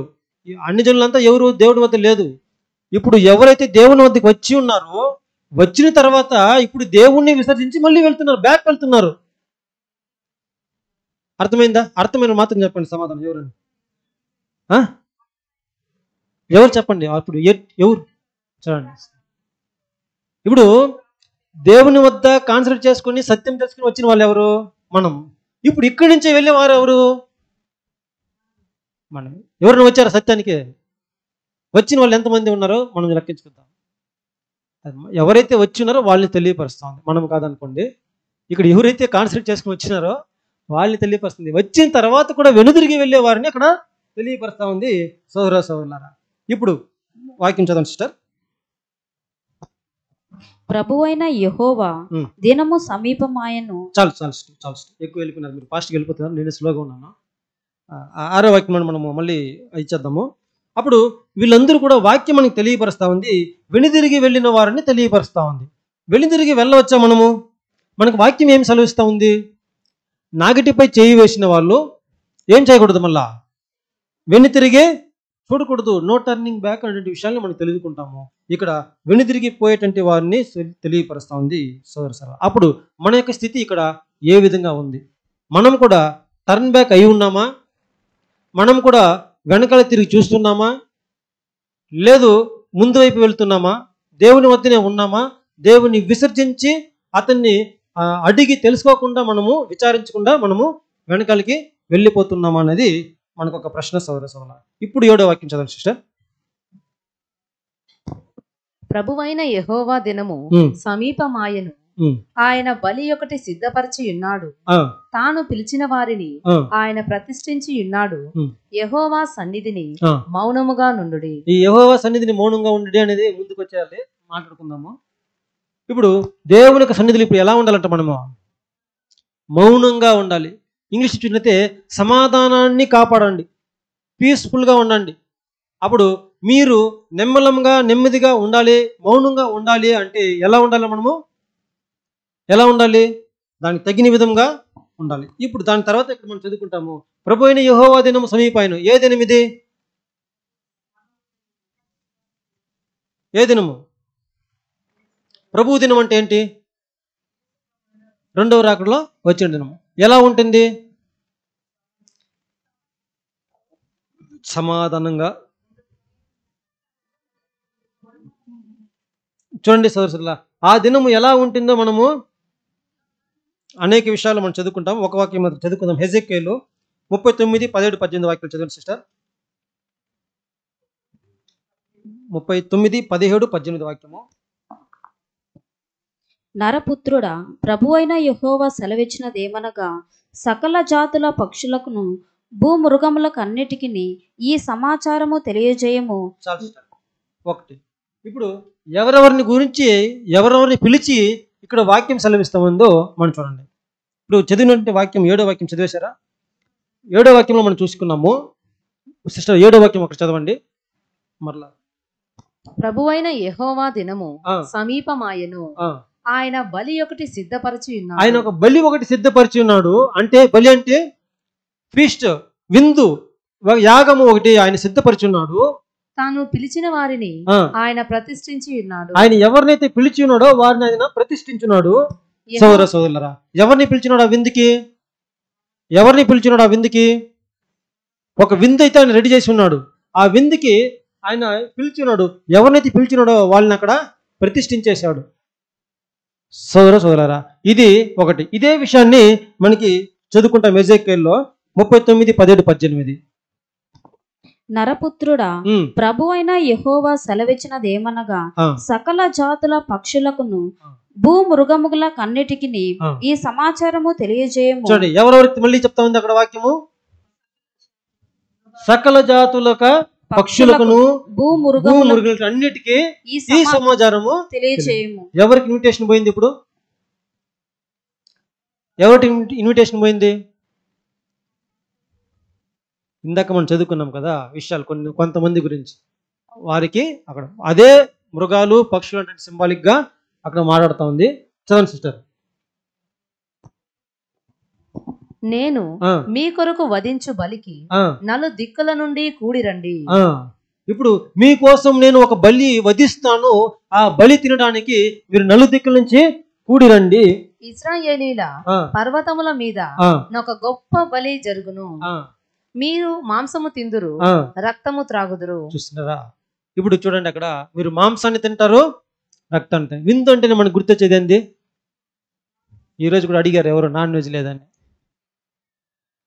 కాబట్టి విందు అని చెప్పడమే అక్కడ గొప్ప ఆ యొక్క విషయాలు ఉంటుందంటే ఒక ఆశాభావంతో వాళ్ళు వస్తున్నారు. అక్కడ పర్వతం మీద దేన్ని సూచిస్తా ఉంది? పర్వతము దేవుని యొక్క రాజ్యము తెలియపరుస్తుంది. అదే ప్రభువు దినం అని చెప్పి మనం చదువుకున్నాం. ఇప్పుడు ఇక్కడ ఈ యొక్క దినాల్లో మీకు అందరి వారిని ఇన్విటేషన్ రండి, మీకు ఒక విషయాన్ని నేను విందును ఏర్పాటు చేసినాను, ఆ విందులో మీరు పాల్గొనండి. ఇది మొదటి రకం విందు. ఇది మొదటి రకము. ఎవరికి? మృగాలకి, ఆకాశ పక్షులకి, సకల జాతుల పక్షులకి, భూమృగాలన్నిటి కూడా విన్నటువంటి ఒక విందు సోదరులారా. తర్వాత ప్రకటన గ్రంథం 19, 17, 18 వాక్యాలు చదువుకున్నాం సిస్టర్. ప్రకటన 19, 17, 18. మరియు ఒక దూత సూర్య బింబంలో నిలిచి ఉండట చూచితిని. అతడు గొప్ప శబ్దంతో ఆర్భటించి, రండి, రాజుల మాంసమును, సహస్రాధిపతుల మాంసమును, బలిష్ఠుల మాంసమును, గుర్రముల మాంసములను, వాటి మీద కూర్చుండే వారి మాంసమును, స్వతంత్రులదేమి, దాసులదేమి, కొద్దివారిదేమి, గొప్పవారిదేమి, అందరి యొక్క మాంసమును తినుటకై దేవుని గొప్ప విందుకు కూడిరండి, ఆకాశ మధ్యమందు ఎగురుచున్న సమస్త పక్షులను పిలిచెను. చూడండి సోదరులారా, ఇప్పుడు దాంట్లో గమనించినప్పుడు ఒక దూత సూర్యబింబం నిలిచి ఇట్లోని చెప్పాను. సూర్య తేజోమయుడు ఎవరు? అక్కడి నుంచి ఆయన చెప్తున్నాడంట, గొప్ప శబ్దంతో ఆర్భటించి, రండి, రాజుల యొక్క మాంసము, సహస్రాధిపతుల యొక్క మాంసమును, బలిష్ఠుల మాంసమును, గుర్రముల మాంసమును, వాటి మీద కూర్చుండు వారి మాంసమును. విందులో ఏమేమి ఇస్తారంట? అక్కడ అలాంటి వారి యొక్క మాంసమును ఇస్తారంట. ఎవరు? ఎలాంటి వాళ్ళు? చాలా మన భాష చెప్పాలంటే బాగా కొవ్వు పట్టిన వాళ్ళు. ఇందాక కొవ్వు పెట్టిన వారిని చూసుకున్నాం కదా. ఎవరెవరో గుర్తొస్తుంది. ఇక్కడ వాక్యానుసారంగా ధ్యానిద్దాం. ఇప్పుడు అలాంటి వారిని అక్కడ చెప్తా ఉంది సోదరుల. అట్టి వారి యొక్క మాంసాన్ని ఏం చేస్తాను ఇప్పుడు నేను మీకు తిన్నిస్తానని చెప్పి, అది కొద్దివారేమి గొప్పవారేమి అందరి యొక్క మాంసాన్ని తినడానికి మీరు గొప్ప విందుకు రండి, కూడి రండి అని చెప్పి ఎవరికి పిలిపించారు? ఎవరికి పిలిపించారు అక్కడ? పక్షులకు. పక్షులు అంటే అవునా? అంటే ఇక్కడ ఏం తెలియపరుస్తుందంటే అందరి ప్రపంచంలో ఉన్నటువంటి ప్రతి ఒక్కరిని కూడా ఎవరైతే ఉన్నతంగా ఉన్నారో, ఎవరైతే బలిష్టంగా ఉన్నారో అట్టి వారు అందరినీ కూడా పిలిచి ఈ యొక్క విందుకు పిలువమని అక్కడ ఆహ్వానము వెళ్ళింది సోదరులారా. ఇప్పుడు ఇదే ఒక ఆహ్వానాన్ని పొందుకున్నారు. ఎవరు పొందుకున్నారు? సరే, ఈ విందు ఎప్పుడు స్టార్ట్ అయ్యింది? మేము పోలేదు, మాకు తెలియదు కదా. ఇది ఆల్రెడీ ఈ యొక్క విందు స్టార్ట్ అయిపోయింది. దీనికి రండి అని చెప్పి పిలుస్తున్నాడు. ఎందుకంటే అక్కడ వచ్చేది ఎవరంటే వచ్చేది వాళ్ళే, సచ్చేది వాళ్ళే. అవునా? అంటే ఆ విందుకి వచ్చేది వాళ్ళే, ఆ విందులో తినేది కూడా వాళ్ళే. అంటే ఎవరైతే విందుకు వస్తారో వాళ్ళనే వధించి, వాళ్ళనే ఎర్రగా వేసి, వారిని భుజించమని చెప్పడానికి దేవుడు ఆ ఇన్విటేషన్ అక్కడ పెట్టాడు సోదరులారా. ఇది ఎజెకియెల్ గ్రంథము 38వ అధ్యాయము మొదటి 2 వాక్యాలు చదవండి సిస్టర్. మరియు యెహోవా వాక్కు నాకు ప్రత్యక్షమై ఈలాగు సెలవిచ్చెను, నరపుత్రుడా, మాగోగు దేశపు వాడగు గోగు అనగా రోషునకును మెషెకునకును తుబాలునకును అధిపతి అయిన వాని తట్టు అభిముఖుడవై అతని గూర్చి ఈ మాట ఎత్తి ప్రవచింపుము. 6వ వాక్యం చదవండి సిస్టర్. అందులోనే గోమేరును అతని సైన్యం అంతయును ఉత్తర దిక్కులలో నుండు తోగర్మాయును అతని సైన్యమును జనుల అనేకములు నీతో కూడా వచ్చును. చూడండి, ఇక్కడ ఒక దిక్కుని మనకి క్లూగా ఇచ్చారు. ఏ దిక్కు అంటది? ఉత్తర దిక్కు. ఇప్పుడు ఆ దేశంలో మనం చదువుకున్నాము, ప్రపంచ పటంలోనే ప్రధానమైన కేంద్రము ఆ యొక్క నడి ప్రపంచం అంటే ప్రాంతము ఇజ్రాయేలు దేశం. దాని నుంచి ఉత్తర దిక్కు నుంచి వస్తారంట వీళ్ళు. ఉత్తర దిక్కు కదా సిస్టర్? రైట్. ఇప్పుడు ఆ దిక్కు నుంచి వచ్చేవారు ఏ దేశాన్ని సూచిస్తూ ఉంది? ఇప్పుడు ప్రపంచంలో సెంటర్ దేశమేమో ఇజ్రాయెల్ ప్రజల్ని సూచిస్తూ ఉంది. దాని మీదకి విందుకు ఒక ఉత్తర దిక్కు నుంచి ఒక దేశం వస్తుందంట. ఆ దేశం దేన్ని సూచిస్తూ ఉంది? ఇది రష్యాను అక్కడ అంటే ఆ యొక్క ఇజ్రాయెల్ దేశానికి సరిగ్గా ఆ దిశగా మనం వెళ్ళినట్లయితే పెద్దది ఒక రష్యా దేశం అక్కడ కనబడుతుందంటూ మనం చూస్తున్నాం. వాక్యం చదువుతుంది ఆ రోషు అని చెప్పి మనకి ఇవ్వబడింది. అది మెషుకు, రోషు, తుబాలు వాళ్ళకి అధిపతికి, వారి యొక్క దేశాల యొక్క అధిపతులకి ఈ కాలింగ్ వెళ్ళిందంట. మొదటగా వాళ్ళు రావాలి కదా, అది మనం చూసాము రష్యా దేశం అని చెప్పి. అప్పుడు ఈ యొక్క దేశానికి వాళ్ళు వచ్చి వారిని వాళ్ళు ఏం చేస్తారంటే ఇప్పుడు కొట్టుకొని వాళ్ళే ఇతరులకి మాంస విందుగా మారిపోతున్నారు. వాళ్ళకి తెలియకుండానే వాళ్ళే వచ్చి ఈ యొక్క విందులో పాల్గొని ఇప్పుడు రష్యా ఇజ్రాయెల్ దేశంలో విందుకు వచ్చినారా లేదా? రష్యా ఇజ్రాయెల్ దేశపు విందుకు వచ్చారా లేదా? మాకు తెలియదు బ్రదర్, ఆ దేశానికి మేము వెళ్ళలేదు అంటారు. రష్యా వర్సెస్ ఇజ్రాయెల్ వార్ అక్కడ జరిగిందా లేదా? అవునా? అంటే వాళ్ళే తెలియకుండానే ఈ యొక్క ఇన్విటేషన్లో వచ్చి, దేవుని యొక్క పిలుపులో వచ్చి వాళ్ళు అక్కడ ఈ యొక్క విందులో పాల్గొనడం మనం చూస్తున్నాం సోదరులారా. సరే, ఇప్పుడు దీని తర్వాత ఇజ్రాయేల్కి ఎందుకు ఆ యొక్క విషయాలన్నీ కూడా ఇలా జరుగుతూ ఉంది వచ్చారు? 39:1 అదే యొక్క విషయాలను మనం చూస్తున్నాము. అనేక దేశాల యొక్క ఫైటింగ్ వార్ అక్కడ జరగడం మనం చూస్తున్నాం. ఎజెకియల్ 39:1-2 కూడా మనం చదువుకోవచ్చు టైం ఉంటే.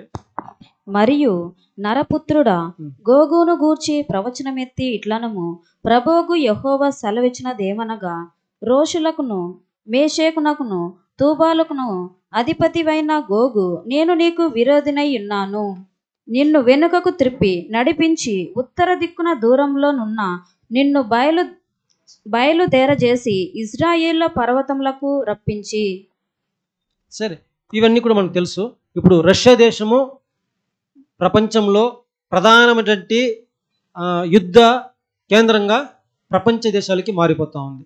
ఇప్పుడు రష్యా వర్సెస్ యుక్రెయిన్ అసలు పోతానే ఉంది. ఇలాంటి ఒక విషయము ఎందుకంటే ఈ యొక్క దేశం నుంచే దేవుడు ఈ యొక్క విందుకు పిలిచాడంటే విషయాన్ని మనం చూస్తున్నాం సోదరులారా.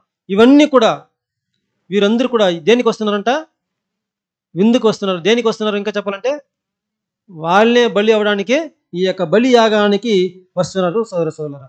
ఇందాక ఇప్పుడు ఇలాంటి వచ్చిన తర్వాత, ఇప్పుడు ఇలా యుద్ధానికి వచ్చిన తర్వాత ఇజ్రాయేల్ యొక్క ముసుగు తీసివేయబడుతుంది. ఇజ్రాయేల్ యొక్క ఆ మనోనేత్రములు తెరవబడుతుంది అనే విషయాన్ని మనం చూస్తున్నాం. అందుకే మనం చూస్తున్నాము ఇది నెరవేరిన తర్వాత ఎందాక వీరి యొక్క హృదయములు మందంగా ఉండాలి, అంటే కళ్ళు తెరవబడకుండా ఉండాలి అని చూసినట్లయితే వీళ్ళు ఆ విందుకు వస్తారు నిర్మూలము చేసేంత వరకు. ఇప్పుడు ఎప్పుడైతే అది నిర్మూలన చేయబడుతుందో అప్పుడు ఇజ్రాయేల్ ప్రజలకి ఏమవుతుందంట?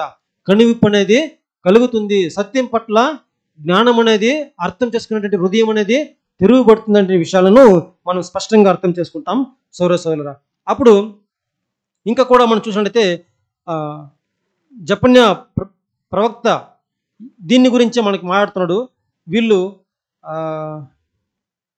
ఏ విధంగా వస్తారు, ఏ విధంగా పోతారు? ఇప్పుడు చెప్పండి, ఈ యొక్క విందు అనేది స్టార్ట్ అయిపోయిందా, అవబోతుందా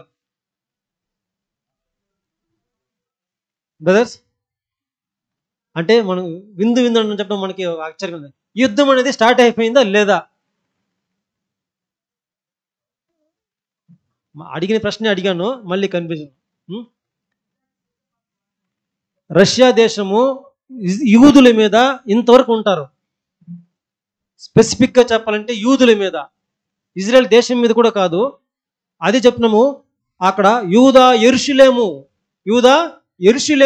అది యూదుల మీద స్పెసిఫిక్గా ఎవరైతే సున్నతి పొందుకుని ఉన్నారో అట్టి వారి మీద. ఇప్పుడు రష్యా ఎలా ఉంటుందంటే ఆ యొక్క అధిపతులు ఆ యొక్క యూదులు కాబట్టి యుక్రెయిన్ యొక్క అధిపతి, ఆ యుక్రెయిన్ ఇంక వరకు యుద్ధం కూడా అక్కడ స్టాప్ కాలేదు, సమాధానం పడలేదు, పోతానే ఉంది. ఎందుకంటే అక్కడ ఉండేది యూదుడు కనుక. చూడండి అప్పుడు ఎంత వైరాగ్యం ఉండాలి. అప్పుడు యుద్ధం స్టార్ట్ అయినట్ట లేదా? కాలేదా బ్రదర్?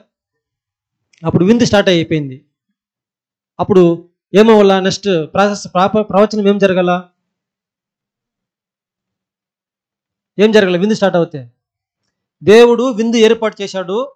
ఎందాక వాళ్ళ యొక్క హృదయ నేత్రాలు మూయబడాలి, వారు నిర్మూలం అయ్యేంత వరకు. ఇప్పుడు ఇజ్రాయెల్ ప్రజలు నిర్మూలం అయిపోయినారా? వాళ్ళు సూపర్ పైట్ ఇప్పుడు సమకూర్చబడుతున్నారు.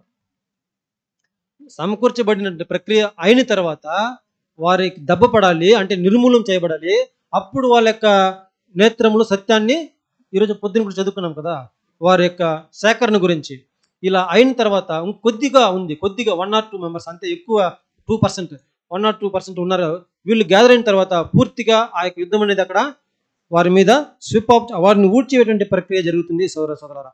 దీని తర్వాత ఇప్పుడు యూదులకు అలాంటి ఒక కష్టం వస్తే, లేదంటే అలాంటి వాళ్ళని కూడా దెబ్బ మీద దెబ్బ పడితే, యూదులు అంటే ఎవరు ఇక్కడ? ఇజ్రాయేల్, మనం కాదు. అదే సున్నతి పొందుకున్న వారి మీద టార్గెట్ కదా. ఇప్పుడు సున్నతి పొందుకున్న వారు ఎవరు ఇక్కడ? స్పిరిచువల్గా మన మీద ఏమైనా టార్గెట్ ఉందా? లేదు, ఏం లేదు బ్రదర్. ఈ యొక్క బలియాగ జీవితంలో హ్యాపీగా పోతా ఉంది, మమ్మల్ని ఎవరు కొట్టేవారు లేదు, మాకు ఎవరు ఎదురు లేదు, మేము అనుకునేదే జరుగుతుంది, మేము పోయే మార్గమే రాజమార్గము అనేటువంటి ఒక భావన ఉందా? అంటే కాన్సన్ట్రేట్ చేసుకున్న ప్రతి ఒక్కరికి కూడా అడుగడుగున శోధనలు, సమస్యలు, అడ్డంకులు వస్తూనే ఉంటుంది. ఇప్పుడు ఇలాంటి ఒక జీవితంలో మనం ఎలాంటి శోధనలు మనం జయించాలి? యేసు ప్రభు గారు బాప్తిసం తీసుకుని బయటకు వచ్చిన వెంటనే ఆయనకు ఒక శోధన కలిగింది. ఏం శోధన? మీరందరూ కరెక్ట్గా చెప్తారని నేను ఆశిస్తాను. అవునా? అంతేనా? చెప్పిన వారు మళ్ళీ కరెక్ట్గా చెప్పాలా, ధైర్యంగా చెప్పండి. యేసు ప్రభు గారు బాప్తిసం తీసుకున్న వెంటనే పరలోకం నుంచి ఒక స్వరం వచ్చింది. ఏం స్వరము? కరెక్ట్గా. దీని తర్వాత ఏం మాట్లాడలేదు ఆయన, డైరెక్ట్గా అరణ్యానికి వెళ్ళాడు. అంటే ఆ యొక్క వాక్య భాగం చదువుకున్నప్పుడు అక్కడికి ఒక చాప్టర్ ఎండ్ అయిపోతుంది. నెక్స్ట్ చాప్టర్లో ఆయన అరణ్యంలో ఉన్నాడు, శోధించబడ్డాడు అనే విషయాలను మనకి పేర్కొనబడడం చూస్తున్నాం మత్తయిలో. అప్పుడు యేసు ప్రభు గారు ఆ యొక్క విషయాలు బయటికి బాప్తిసం తీసుకుని బయట వచ్చిన తర్వాత దేవాది దేవుని వద్ద నుంచి ఇదే స్వరం మాత్రమే వచ్చిందా? ఇంకేమన్నా మాట్లాడినాడా? అది మేము చదవలేదు బ్రదర్ అంటారా? అక్కడ ఏమి మాట్లాడినట్టు పేర్కొనబడలేదు అక్కడ సోదరులారా. అది యేసు ప్రభు గారికి మొదటి శోధనగా ఉంది. ఏం శోధన? మాట్లాడకుండా ఉండడం కాదు, దేవుని వద్ద నుంచి వచ్చేటువంటి ఒక శోధన. చూద్దాము ఈ యొక్క విషయాలన్నీ కూడా కీర్తనల గ్రంథము 2వ అధ్యాయము 7-8 వాక్యాలు చదువుకుందాం. కీర్తనలు 2, 7, 8. కట్టడను నేను వివరించెదను, యెహోవా నాకీలాగున సెలవిచ్చెను, నీవు నా కుమారుడవు, నేడు నిన్ను కనియున్నాను. ఏం చెప్తా ఉంది అక్కడ వాక్యము?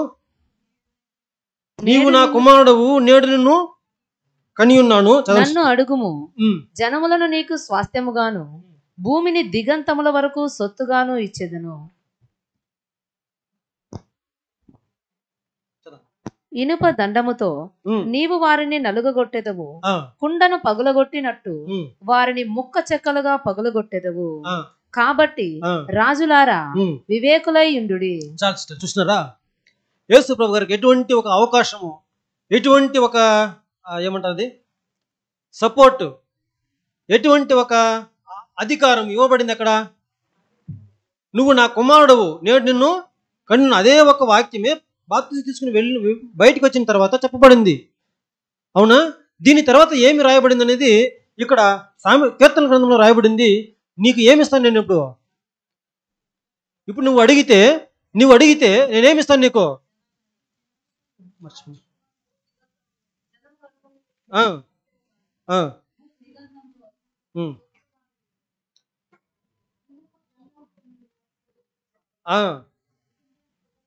ఇనుప దండమును నీకు ఏమిస్తాను? నీ చేతికి ఇస్తాను. కుండను పగలగొట్టినట్టు వారిని పగలగొట్టాం. ఒక కుండ ఎలా ఇనుప దండంతో కొడితే ఏమి ఉంటుందా? అసలే మేము ఎలాంటి వారం అంటే ఓట పని అంటాం కదా, ఏమంటారు తెలుగు? అసలే పగిలిపోయిన కుండలాగా మనం ఉంటాము. మనల్ని తీసుకొచ్చి ఇనుము దండంతో కొట్టిన చెప్తే ఎట్లా ఉంటుంది? మనకి కొండ ఉంటుంది అసలు? అదే యేసుప్రభు గారు చెప్తున్నారు, అయ్యా ఆల్రెడీ వీరు ఒక నలిగిపోయినట్టు హృదయాన్ని కలిగి ఉన్నారు, వీళ్ళని ఎక్కడ నేను ఇంకా చెత్తకు కొట్టేది? కొద్దిగా కరుణ చూపండి. ఏమే అనేసి ఒక విషయాన్ని యేసు ప్రభువు చెప్తారు కింద. దాని తర్వాత అక్కడ మనం గమనించినామంటే నన్ను అడుగుము, ఏమడుగుము, నువ్వు నన్ను అడుగు నీకు నేను ఇస్తాను అంటే ఒక మొట్టమొదటి దేవుని వద్ద నుంచి ఒక అభయము కానీ లేదంటే అతన్ని ఒక పరీక్షించేటంటే ఒక విధానంలో కూడా ఈ యొక్క వాక్యాన్ని తీసుకున్నప్పుడు యేసు ప్రభు గారు సిలువ వేయబడక ముందు ఆ గత్సెమనే ప్రార్థించేటటువంటి ఒక విషయంలో అక్కడ పేతురు గారు కత్తి తీసి ఆ యొక్క సోల్జర్ యొక్క చెవిని నరికినప్పుడు యేసు ప్రభు అంటారు, నేను వేడుకొనినడలా, నేను తండ్రిని అడిగినడలా నాకు మీరే వాక్యం చెప్పేసారి తల థ్యాంక్స్. నేను అడిగితే ఇస్తారండి, నాకు ఇచ్చింది ఎక్కడ వాక్యము, అభయము, వాగ్దానము. కీర్తన గ్రంథంలో చెప్పాడు యేసు ప్రభు గారు, దేవుడు చెప్పాడు నాకు, నువ్వు అడుగు నీకు ఇనుపు దండం ఇస్తాను, ఏమి కావాలని ఇస్తాను, రాజ్యాల మీద వారిని నలగొట్టేటువంటి అధికారం నేను ఇస్తాను. కానీ ఇక్కడ అడగలేదు, నేను అడిగితే ఆయన ఇస్తాడు.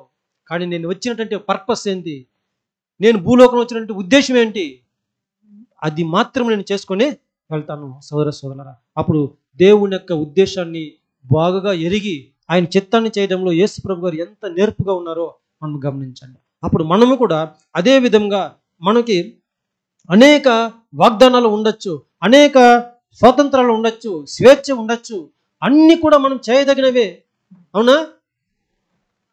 అన్నీ కూడా మనము చేయవచ్చు, అడగవచ్చు, కానీ అది చేయదగినది కాదు, మనకి తగదు, మనకు వద్దు అనేటువంటి ఉద్దేశంతో యేసు ప్రభు గారు అక్కడ అడగడం లేదు. ఒకవేళ నేను అడిగినట్లయితే నేను వచ్చినటువంటి ఉద్దేశము ఆ రక్షణ అటువంటి ఒక పాత్రను నేను వదులుకుంటాను, ఆ యొక్క ఈ మార్గంలో నేను వెళ్ళేవాడిని కాకపోతాను అని చెప్పే ఉద్దేశంతో ఇప్పుడు ఆయన తీర్మానము సరిగ్గా దేవుని చిత్తం వైపు ఉంది సోదర సోదరులారా. అదేవిధంగా మనకు కూడా అన్ని విషయాల్లో మనకు స్వాతంత్రము, స్వేచ్ఛ ఇవ్వబడి ఉన్నప్పటికీ కూడా ఏది చేయాలి, ఇది దేవునికి చిత్తమా కాదా, దేవునికి ప్రియమైనది ఏందని చెప్పే ఒక జ్ఞానాన్ని కలిగి మనం ఆ దిశలో ప్రయాణించేవారుగా, ఆ యొక్క తీర్మానంలో మనం ఉండేవారుగా మనం ఉండాలనేది మనం నేర్చుకోవాల్సిన పాఠమైంది సోదర సోదరులారా.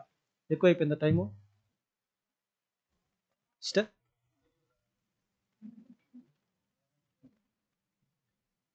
సరే, మీ యొక్క అనుమతితో ఇంకొక కొన్ని నిమిషాలు తీసుకుంటాను. Thank you. ఇప్పుడు యెషయా గ్రంథంలో కూడా అదే మనకి రాయబడింది 42:3, అదేవిధంగా 57:15 కూడా మనము చూసుకోవచ్చు. ఆయన యేసుప్రభు చదవద్దండి. ఇప్పుడు యేసుప్రభు గారికి ఇచ్చినటువంటి ఒక ఇనుపు దండము, కొట్టేటువంటి ఒక అధికారము దేవుడు ఇచ్చినప్పటికీ కూడా ఆయన చెప్తాడు, నేను కొట్టను, పైగా నలిగిన హృదయాలను నేనేం చేస్తాను ఇప్పుడు ఉజ్జీవింప చేయటానికి, వాళ్ళని మరలా నేను సరిచేసి వారిని పాత్రగా, సరైన పాత్రగా నేను మలచడానికి నేను పని చేస్తానే తప్ప వారిని ఇనుపు దండంతో కొట్టి వారిని నేను పగలగొట్టి వేరే ఒక పాత్ర నేను చేయను అని చెప్పిన ఒక విషయాన్ని మనకి యేసుప్రభు చెప్పినట్టు మనం చూస్తున్నాం. అప్పుడు మన మీద యేసుప్రభు గారి యొక్క ప్రేమ, మన మీద ఆయన చూపించినట్టు ఒక జాలి, దయాలత్వము ఎంత గొప్పగా ఉండాలో మనం చూడండి సోదర సోదరులారా. అవునా? అదే ఒక హృదయము. ఆయన మత్తయి 12:20 కూడా మనం చూస్తున్నాము. ఆయన విరువడు ఏమో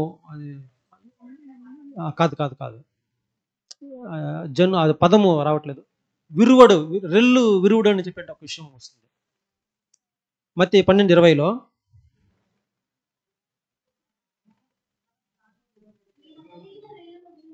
చూడండి, చాలు. నలిగినటువంటి రెల్లును, అసలు నలిగిపోయినట్టు ఒక రెల్లుగా మనం ఉన్నామండి. ఆయన మనల్ని ఇంకా పూర్తిగా ఏం చేయడు, ఆయన చేసి. ఇప్పుడు చూడండి సోదర సోదరులారా, ఇప్పుడు చాలా మంది సోదర సహోదరులు కూడా వస్తారు మనకి ఇక్కడ, బ్రదర్ నేనే ఒక ఎలా ఉన్నానో, నాకు ఉండేటువంటి ప్రాబ్లమే 100 ఉంది, మళ్ళీ నువ్వు వచ్చి నన్ను ఏం చేస్తావా, ఇంకా ప్రాబ్లం వస్తుంది సోదర సోదరులారా. ఇప్పుడు చూడండి, అలాంటి ఒక పని యేసు ప్రభు ఇక్కడ అసలే నలిగిన హృదయం, గాయపడిన హృదయంగా ఉన్నారు. అందుకే ఇంకా చెప్తారు ఆయన ఒక విషయాలు అన్నీ కూడా, విరిగి నలిగినటువంటి హృదయాలకు నేను చాలా సమీపంగా ఉంటాను, నలిగిన హృదయాల యొక్క ప్రార్థనను, దీనుల యొక్క ప్రార్థనను నేను, నా యొక్క చెవులు సిద్ధంగా ఉంటుంది వినడానికి.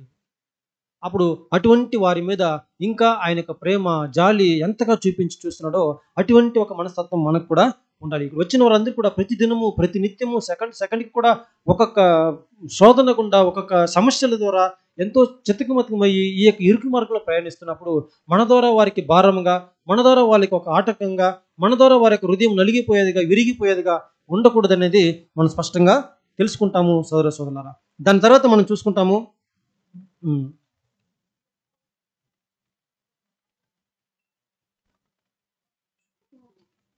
ఇంకొకటి కూడా మనం చూసినప్పుడు మనము సంఘంలో వచ్చిన తర్వాత ఈ విధంగా దేవుణ్ణి ప్రార్థిస్తాము. ఏ విధంగా ప్రార్థిస్తాము? దేవుడు యేసు ప్రభువు ఏ విధంగా ప్రార్థించాడు? నాకు ఒక 12 వ్యూహాలు పంపించండి, వీళ్ళు ఏం చేస్తాను, ఇప్పుడు నీ పవర్ ఏంటో చూపిస్తాను, లేదంటే నేను వీళ్ళందరినీ కూడా భయపెట్టి మీ భయం ఏంటో చూపిస్తాను, శక్తి ఏంటో చూపిస్తాను చెప్పాడా? అప్పుడు యేసు ప్రభు యొక్క ప్రార్థనలో ఏముందని చూసినట్టయితే, ఒకవేళ నేను ఈ మార్గం గుండా వెళ్తాను, ఏ మార్గం గుండా? ఇరుకైన మార్గం గుండా ఈ పాత్రను నేను తాగుతాను, మీరు ఇచ్చేటట్టు ఒక ఇనుపు దండం నేను తీసుకుని నేను కొట్టను, నేను గాడిదను తగ్గించుకొని ఫస్ట్ ఒక రాకడలు ఎలా వచ్చాడు ఆయన? ఎలా వచ్చాడు? సెకండ్ కమింగ్లో ఎలా వస్తాడు? బాబిలోనులో బాగా చెప్తారు ఇది. ఫస్ట్ గొర్రె పిల్లగా వచ్చాడంట, సెకండ్ కమింగ్లో సింహంలాగా వస్తాడంట. అవునా?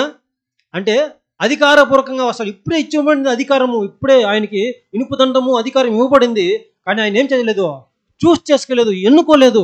దాని తర్వాత ఆయన ప్రార్థన చేయడం, ప్రార్థన మనం గమనిస్తాము. తండ్రి, నేను చనిపోయిన తర్వాత, నేను మరలా పునరుద్ధరణ వచ్చిన తర్వాత, నాకు ఈ యొక్క పనిని చేసి ముగించిన తర్వాత నాకు ఎటువంటి ఒక పోస్ట్ ఇస్తారు తెలుసా? ఎటువంటి పోస్ట్ కావాలంటే చాలా సిస్టర్ అది అడిగారా? పెద్ద పోస్ట్ అడగలేదా? చూడండి సోదర సోదరులారా, అప్పుడు మన యొక్క ప్రార్థనలో కూడా చాలామంది ప్రార్థిస్తూ ఉంటారు, తండ్రి నేను ఈ సంఘంలో నేను ఏం చేయాలా? జాయిన్ అయిపోవాలా, శిరస్సుగా సంఘంలో నేను సంఘ సభ్యుడిగా ఉండాలి, 1,44,000 మంది నేను ఒక నంబర్ కంపల్సరీ కావాలి. అది అడిగేటువంటి ఒక ఎదురు చూపుతూ అడిగేటువంటి ఒక విషయము యేసుప్రభు గారు అక్కడ లేనే లేదు. మంచిది, ఆయన ఇస్తాడు. అందుకే యేసుప్రభు చెప్పారు, నాకు ముందు ఏదైతే ఉండిందో అదే ఒక మహిమను ఇవ్వండి చాలు, నాకు ఎటువంటి ఒక హోదానో ఎటువంటి ఒక ఇది అవసరం లేదు. అందుకనేసి నేను సంఘంగా మారేది వద్దు బ్రదర్ అని చెప్పి ప్రార్థన చేయొద్దండి, అలా చెప్పట్లేదు. ఎందుకంటే దానికి తగిన వారుగా మనం ఉండాలి, కానీ అటువంటి ఆశాభావాన్ని మనము పెట్టుకోకూడదు. ఎటువంటి ఆశాభావము? ఏదో ఒకటి కోరిక కావాలి, సంఘంగా మారాలని కాదు నేను చెప్పడము. ఎటువంటి ఒక ఉద్దేశము, ఎటువంటి ఒక ఆశ మనలో లేదు. అదే చెప్పారు కదా, జబదయి యొక్క కుమారులు ఇటుపక్క అటుపక్క వచ్చి నేను రాజ్యంలో కుడి పక్కన ఎడం పక్కన ఉండాలంటే తల్లి కోరుకున్నప్పుడు ఆయన చెప్తాడు, ఇటువంటి ఆశలు మనకి వద్దు. ఎక్కడ ఉండాలి, ఏమి చేయాలనేది ఆశలు మనకు ఏమైతే ఉందో నాకు తగిన ప్రతిఫలం అదే ఆయన యొక్క దినంలో ఆయన వచ్చి విచారణ చేసినప్పుడు ఎవరికి ఫలము వాళ్ళకి దయచేస్తారు. మనం ఆ సోదరులు చెప్పారు చక్కగా, 1 గంట పనిచేసిన దానికి తగిన విధంగా ఫలితము మనం పొందుకుంటాము. ఖచ్చితంగా ఆయన ఇస్తాడు. కానీ నేను 1 గంట పనిచేసాను, వాడు 2 రోజంతా పనిచేసాడు, నాకు ఈక్వల్, అటువంటి ఆశాభావాలు మనకు వద్దు సోదర సోదరులు. అదే మనకి తెలియపరుస్తుంది. అదేవిధంగా సంఘంలో మనకి చాలా మందికి సహోదరులు మనకు ఉన్నారు, ఆయన దగ్గర నుంచి నేను ఈ పని చేయాలి, లేదంటే ఇతను ఈ యొక్క సమస్యలో నాకు సహాయం చేయాలి, వారు నాకు ఇటువంటి పనులు చేసి పెడితే బాగుంటుంది అంటే ఆశాభావం కూడా మనం పెట్టుకోకూడదని సహోదరులు మనకి దీని గురించి వివరిస్తున్నారు సోదరులారా. ఎటువంటి ఒక ఇంకా చెప్పాలంటే సహోదరులు కొంతమంది ఘనత కోసము, మంచి పేరు కోసము, నలుగురిలో మంచి పని చేసి ఒక ఉన్నతమైనటువంటి ఒక పదవిలాగా లేదంటే స్థానంలాగా కోరుకోవడం, అలాంటి ఒక ఆశాభావం కూడా ఒక నిజమైనటువంటి ఒక విశ్వాసిలో, క్రైస్తవుల్లో ఉండకూడదనేది మనం చూస్తున్నాం సోదర సోదరులారా. అన్నిటికన్నా మించి అక్కడ ఏం చెప్తుందంటే, ఆయన వచ్చిన పని ఏంటి? యేసుప్రభు గారు వచ్చిన పని ఏంటి? బీదలకు సువార్త ప్రకటించడానికి అలాంటి ఒక ఉద్దేశమే కలిగి ఉండాలి సోదర సోదరులారా. కాబట్టి అక్కడ యేసుప్రభు గారు ఎందుకు అభిషేకించబడ్డా? ఎలాంటి అభిషేకం పొందుకున్నాడు ఆయన? సువార్త ప్రకటించడానికైనా అభిషేకం పొందుకున్నాడు. అభిషేకం ఎక్కడ పొందుకున్నాడు? అభిషేకం ఎక్కడ చేస్తారు? మామూలుగా ఎక్కడో చేస్తారు బ్రదర్, మనకు తెలియదు అంటారా? అంటే అభిషేకం అంటే నూనె తల మీద పోసి అభిషేకం చేస్తారు. ఈ పోయబడిన నూనె అలా జారుకుంటూ ఎక్కడి వరకు వచ్చిందంట? పాదాల వరకు వచ్చింది. అలా శరీరం మీద జారుకుంటూ పాదాల వరకు వచ్చింది. ఇప్పుడు మనం ఎక్కడ ఉన్నాము? పాదాల అవయవములు ఫీట్ క్లాస్లో ఉన్నాము. ఇక్కడి వరకు ఆ యొక్క నూనె అభిషేకం అనేది వచ్చింది సోదర. అప్పుడు మనము ఇక్కడ ఉండవలసిన వారము ఇక్కడే ఉండాలి. నేను శిరస్సులో అనుకుందాం, పాదం యొక్క అవయవం వెళ్ళి శిరస్సులో అతికించబడితే, కాలు ఇక్కడ అతికించబడి ఉంటే, చెయ్యి ఇక్కడ అతికించబడి ఉంటే ఎలా ఉంటుంది? కాబట్టి ఎక్కడ ఏ స్థానం దేవుడు నిర్దేశించాడో, ఎటువంటి పని మనకు నిర్దేశించాడో అదే ఒక రిక్వెస్ట్ని మనము దేవుని వద్దు. అందుకే ఆశ వద్దు. నేను కాలుగా ఉండొచ్చు, వేలుగా ఉండొచ్చు, నేను తల మీద ఉండాలి ప్రభువా, అది కాదు అక్కడ మనం అడగాల్సింది. ఎలాగైనా సరే నీ యొక్క శరీర అవయంలో నేను ఉంటే చాలు, అటువంటి దానికి తగిన విధముగా నేను ఉంటే చాలు అనేది ఆ యొక్క తగ్గింపు గుణము, అటువంటి మన ప్రార్థన విధానము మనకి యేసు ప్రభు గారు ఏ విధంగా ఆ యొక్క అభిషేకం పొందుకొని సత్యాన్ని ప్రకటించడానికి ఆయన పూనుకున్నాడో అదే విధంగా బీదలకు, అన్యులకు, ఎవరికైతే గుడ్డివారు దీనులుగా ఉన్నారో వాళ్ళకందరికీ కూడా సువార్త ప్రకటించడంలో ఆ యొక్క హార్వెస్ట్ పనిలో మనకు అభిషేకం పొందుకున్నాం, దానికోసం మనం కాన్సన్ట్రేట్ చేసుకున్నాము. ఆ పని చేయడంలో మనకు ఫస్ట్ ప్రాధాన్యత ఇవ్వాలనేది మనం చూసుకుంటున్నాం సోదర. దాని తర్వాత రెండవ విందుకు మనం వెళ్దాం. ఇప్పుడు మొదటి విందు మనం చూసాము, రష్యా వీళ్ళందరూ వచ్చేది. దాని తర్వాత రెండవ విందు కూడా మనం చూసుకుంటాము. ఎలాంటి విందు? రెండవ విందు. ఈ విందు గురించి అందరికీ తెలుసు, క్లూ ఇస్తే చెప్పేస్తారు.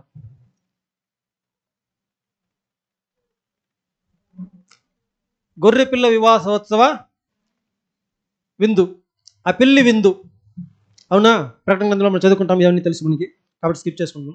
మళ్ళా ఈ యొక్క విందుకు ఎవరైతే అర్హులుగా ఉంటారో, ఎవరిని పిలిచారంటే ఇక్కడ ఈ విందుకు ఇటువంటి సమస్యలన్నీ అధిగమించుకొని, ఇటువంటి ఒక శోధనలన్నీ అధిగమించుకొని క్రీస్తు యొక్క శరీర అవయవంగా ఉండడానికి తగిన వారిని ఈ యొక్క సంఘ అవయములుగా, సంఘ సభ్యులుగా అక్కడ గొర్రె పిల్లి విందుకు పిలువబడతారు పరిశుద్ధులు అని చెప్పి మనకు తెలుసు. దాని తర్వాత జపన్య 1:10 చదువుకోండి సిస్టర్.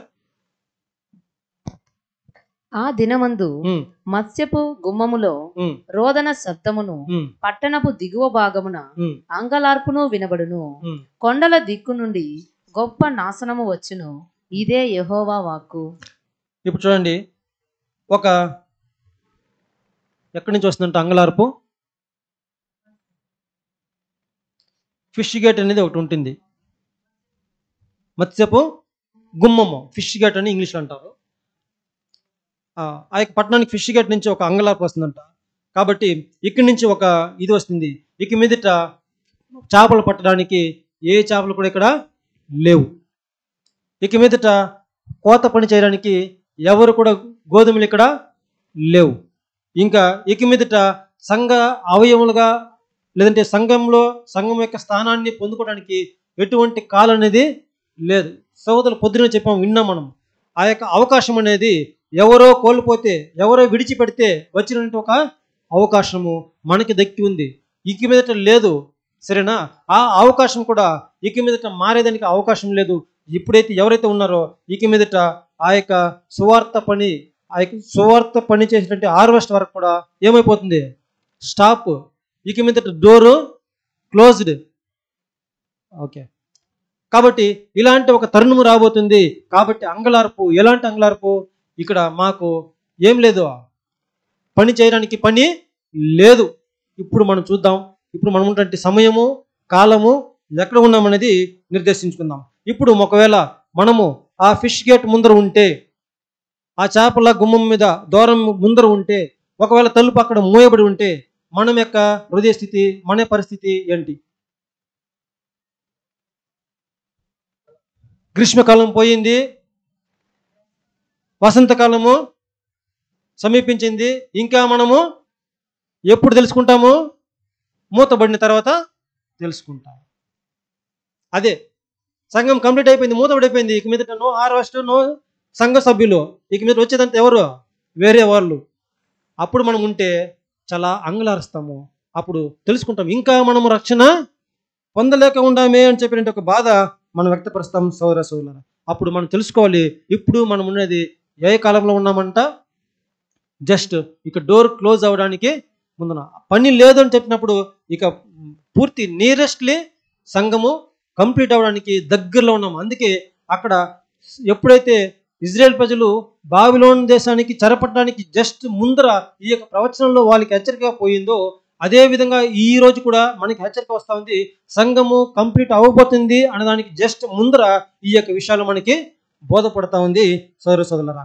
కాబట్టి మనం ఇంకా రక్షణ పొందలేదు అనడానికి మనము తెలుసుకోవాలి. సువార్తలో ప్రకటించిన కానీ అంటే హార్వెస్ట్ చేసిన కానీ ఎవరి యొక్క గోధుమలు కూడా అక్కడ హార్వెస్ట్ చేయబడదు అనేది ఒక సూచనగా మనం చూసుకోవచ్చు.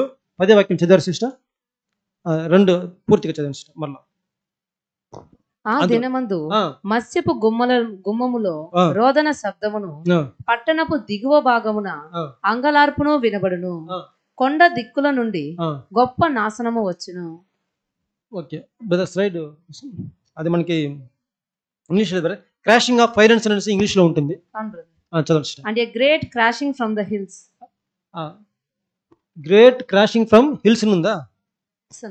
ఇక్కడ ఇంగ్లీష్ లో వచ్చి క్రాషింగ్ ఆఫ్ ఫైనాన్స్ అని ఉంటుంది. హిల్స్ అని చెప్తే ఆ కొండల లాంటి ఒక ఆర్థికమైన ఒక విషయాలను క్రాష్ చేయడం అనేది చూస్తే, ఇప్పుడు మనకి చూసినాం స్టాక్ మార్కెట్ ఉంది కదా, ఫైనాన్స్ స్టాక్ మార్కెట్ అనేది ఇప్పుడు ఎందుకంటే కొండలాగా అక్కడ కూడగొట్టుకుని ఉంటాం. అందరూ ఫైనాన్షియల్గా ఇన్వెస్ట్మెంట్ అన్ని చేసి అది ఒక పెద్ద విగ్రహం లాగా తయారైన తర్వాత దీన్ని ఏ విధంగా క్రాష్ చేయాలి అంటే దాన్ని కూడా ఎలా పడగొట్టాలి అనేది పడగొట్టేటువంటి ఆర్థికాన్ని పడగొట్టేటువంటి ఒక ఆలోచన ఉంది. అది జరుగుతుంది అనేది ఈ వాక్యంలో తెలియపరుస్తా ఉంది సౌర సౌర. దాని తర్వాత బంగారం యొక్క వాల్యూ అనేది పూర్తిగా పతనమైపోతుంది, పడవేయబడుతుంది. ఇప్పుడు ఉదాహరణ చూసినట్లయితే మనం ముందు జరిగింది డిమానిటైజేషన్ జరిగింది. అందులో ఏం జరిగింది? ఇప్పుడు అలా చేసిన తర్వాత చాలా మంది తమ యొక్క ధనాలన్నీ కూడా తీసుకొచ్చి డస్ట్బిన్లో పడేశారు. ఆ యొక్క నోట్లన్నీ కూడా చల్లదో పనికిరాదని చెప్పి. అలాంటి ఒక విషయము బంగారం యొక్క పతనం అన్ని కూడా అక్కడ మనకి పడబోతుంది అనేది మనకి స్పష్టంగా అర్థమవుతుంది సోదరులారా. ఇప్పుడు ఇర్మియా గ్రంథము 4:12 చదవండి సిస్టర్. 22 ఇర్మియా 4:22 ఇంగ్లీష్లో చదవండి సిస్టర్. ఏమో చూద్దాం, చదవండి, తెలుగులోనే పర్వాలేదు, ఇంగ్లీష్. నా జనులు అవివేకులు, వారు నన్నెరుగరు. వారు మూఢులైన పిల్లలు, వారికి తెలివి లేదు. కీడు చేయుటకు వారికి తెలియను గాని మేలు చేయుటకు వారికి బుద్ధి చాలదు. ఇప్పుడు మనము ఎలాంటి వారు ఉన్నామని చెప్పి వాక్యం సెలవిస్తుందంటే, నా ప్రజలు ఇలా ఉన్నారంట. నా ప్రజలు వారికి బుద్ధే లేదు. మనం చెప్తాం కదా, మన కొద్ది నీకేం లేదురా, బుద్ధి లేదు, జ్ఞానం లేదు, అరువి అలా చెప్తారు. మూఢులైన పిల్లలుగా ఉన్నారు, వీళ్ళకి తెలివే లేదు. అదే ఇంగ్లీష్ చదివినట్టయితే చదవండి sister. For my people is foolish, they have not known me, they are sottish children and they have none understanding. చూడండి, వాళ్ళకి ఎంత మాత్రం అండర్స్టాండింగే లేదంట. ఇక్కడ కూడా సంఘంలో ఇలాంటి మనస్తత్వం మనం ఉంటే, మనం ఒక మూర్ఖులుగా మాట్లాడుతున్నట్లయితే, లేదంటే ఒక అండర్స్టాండింగ్ లేకుండా ఉన్నట్లయితే, మనకి ఏదైతే వాక్యం తెలియపరుస్తుందో దాన్ని అర్థం చేసుకునే బుద్ధి లేకపోతే, వాక్యం సెలవుస్తూ ఉంది, నా ప్రజలు ఇలాంటి బుద్ధి కలిగి ఉన్నారు, ఇలాంటి స్వభావం కలిగి ఉన్నారు. వారికి నేనేం చేస్తానంట, మళ్ళా వీళ్ళకి ఎలాంటి ఒక బుద్ధి ఉందంట, they are wise to do Telugu చదండి, అర్థమైపోతుంది. లాస్ట్ భాగం, కీడు చేయుటకు వారికి తెలియను గాని. చూడండి, ఎవరికి ఎలాంటి కీడు చేయాలి, మాటకు మాట ఎలా మాట్లాడాలి, వాళ్ళు చేసిన దానికి ప్రతిఫలంగా మనం ఏమి చేయాలి, వానికి ఎలా బుద్ధి చెప్పాలి అనేది మాత్రం స్పష్టంగా బుద్ధి చెప్పాలంటే మంచిది కాదు. ఏమి చేసి ప్రతీకారం చేసి వాడికి నేర్పించాలి. నేను అనుభవించిన అనుభవం వాడికి కలగాలంటే నేను పడిన తప్పు వాడు పడాలి. నాకు ఎట్లా దెబ్బ పడిందో, ఎంత గాయమైందో అదే గాయం అతనికి కూడా కలగాలి. అప్పుడు ఆ బుద్ధి ఆయనకి వస్తుంది. అలాంటి ఒక ఆలోచన నా పిల్లలకి బాగా తెలుసు, కానీ మేలు చేయుటకు వారికి బుద్ధి చాలదు. ఆ కీడిని అనుభవించి మేలు చేయడానికి నా ప్రజలకి బుద్ధి చాలదు అని చెప్పే విషయము వాక్యం స్పష్టంగా తెలియపరుస్తుంది సోదర సోదర. దాని తర్వాత కాబట్టి ఇలాంటి ఒక విషయంలో ఇలాంటి ఒక విషయాన్ని వాక్యం మనకు సెలవిస్తున్నప్పుడు మనము దేవుని కొరకు ఎలాంటి ఒక హృదయంతో, ఎలాంటి ఒక బుద్ధితో మనల్ని మనం సమర్పించుకోవాలి. ఇదన్నీ కూడా చూస్తూ ఉన్నా కూడా ఇలాంటి కాల సమయమును సమీపించిందని చెప్పి తెలుసుకున్నది కూడా మనం ఎలా ఉండాలి? గుమ్ముని కూర్చొని నిద్రపోతా ఉండేవారుగా ఉండాలా? అక్కడే మనం ఎలాంటి సమయంలో ఉన్నామనేది ఇప్పుడు నిర్ధారణకు వచ్చామా, తెలుసుకున్నామా సోదర సోదరులారా? అప్పుడు మనము దేవునికి మన యొక్క హృదయాలను, మన యొక్క సమయాన్ని లేదంటే మన యొక్క జీవితాన్ని ప్రతిష్ఠించిన దానిని ఎంతగా మనం అర్పించుకోవాలి. కొద్దిగా అయినా తెలుసుకున్నా సరే, కొద్దిగా ఉన్నా సరే, నీ యొక్క విశ్వాసం అల్ప విశ్వాసము, నీ విశ్వాసం కొద్దిగా ఉన్నా సరే నువ్వేం చేస్తావో ఈ కొండను చూసి అక్కడికి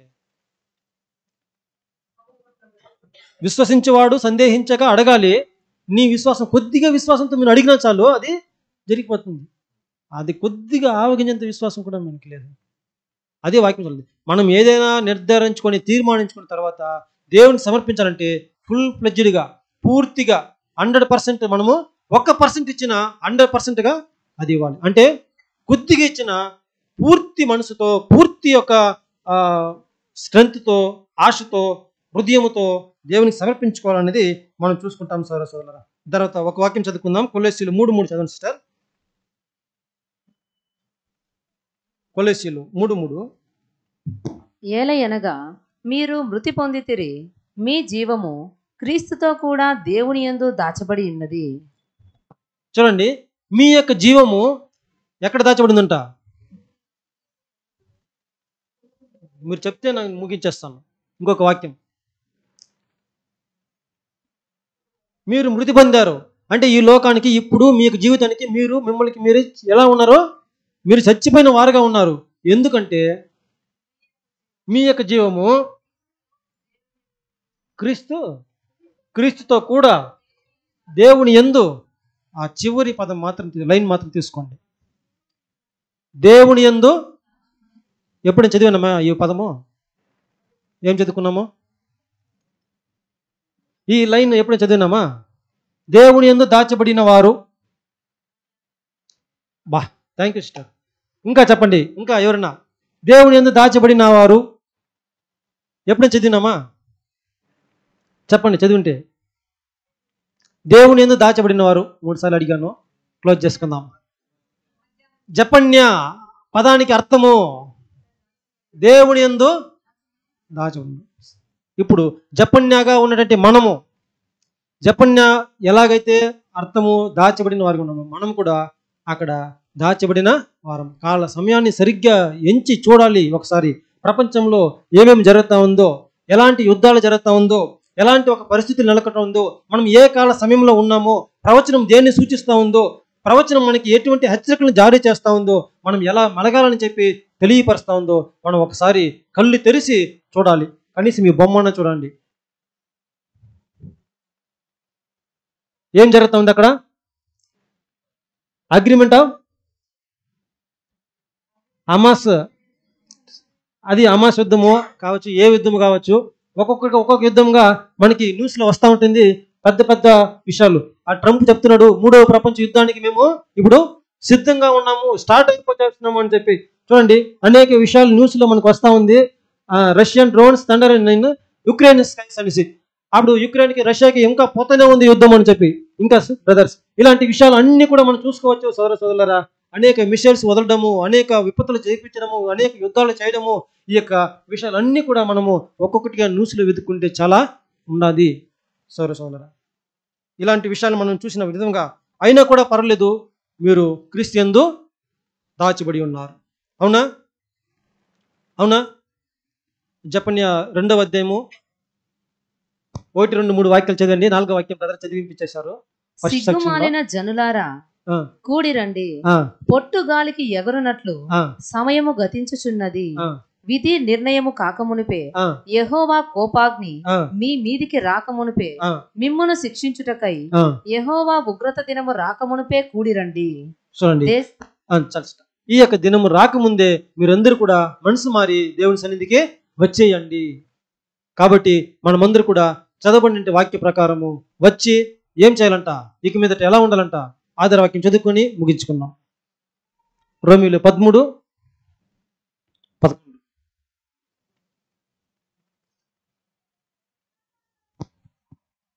మరియు మీరు కాలము నెరిగి నిద్ర మేలుకొను వేల అయినదని తెలుసుకొని అలాగు చేయుడి.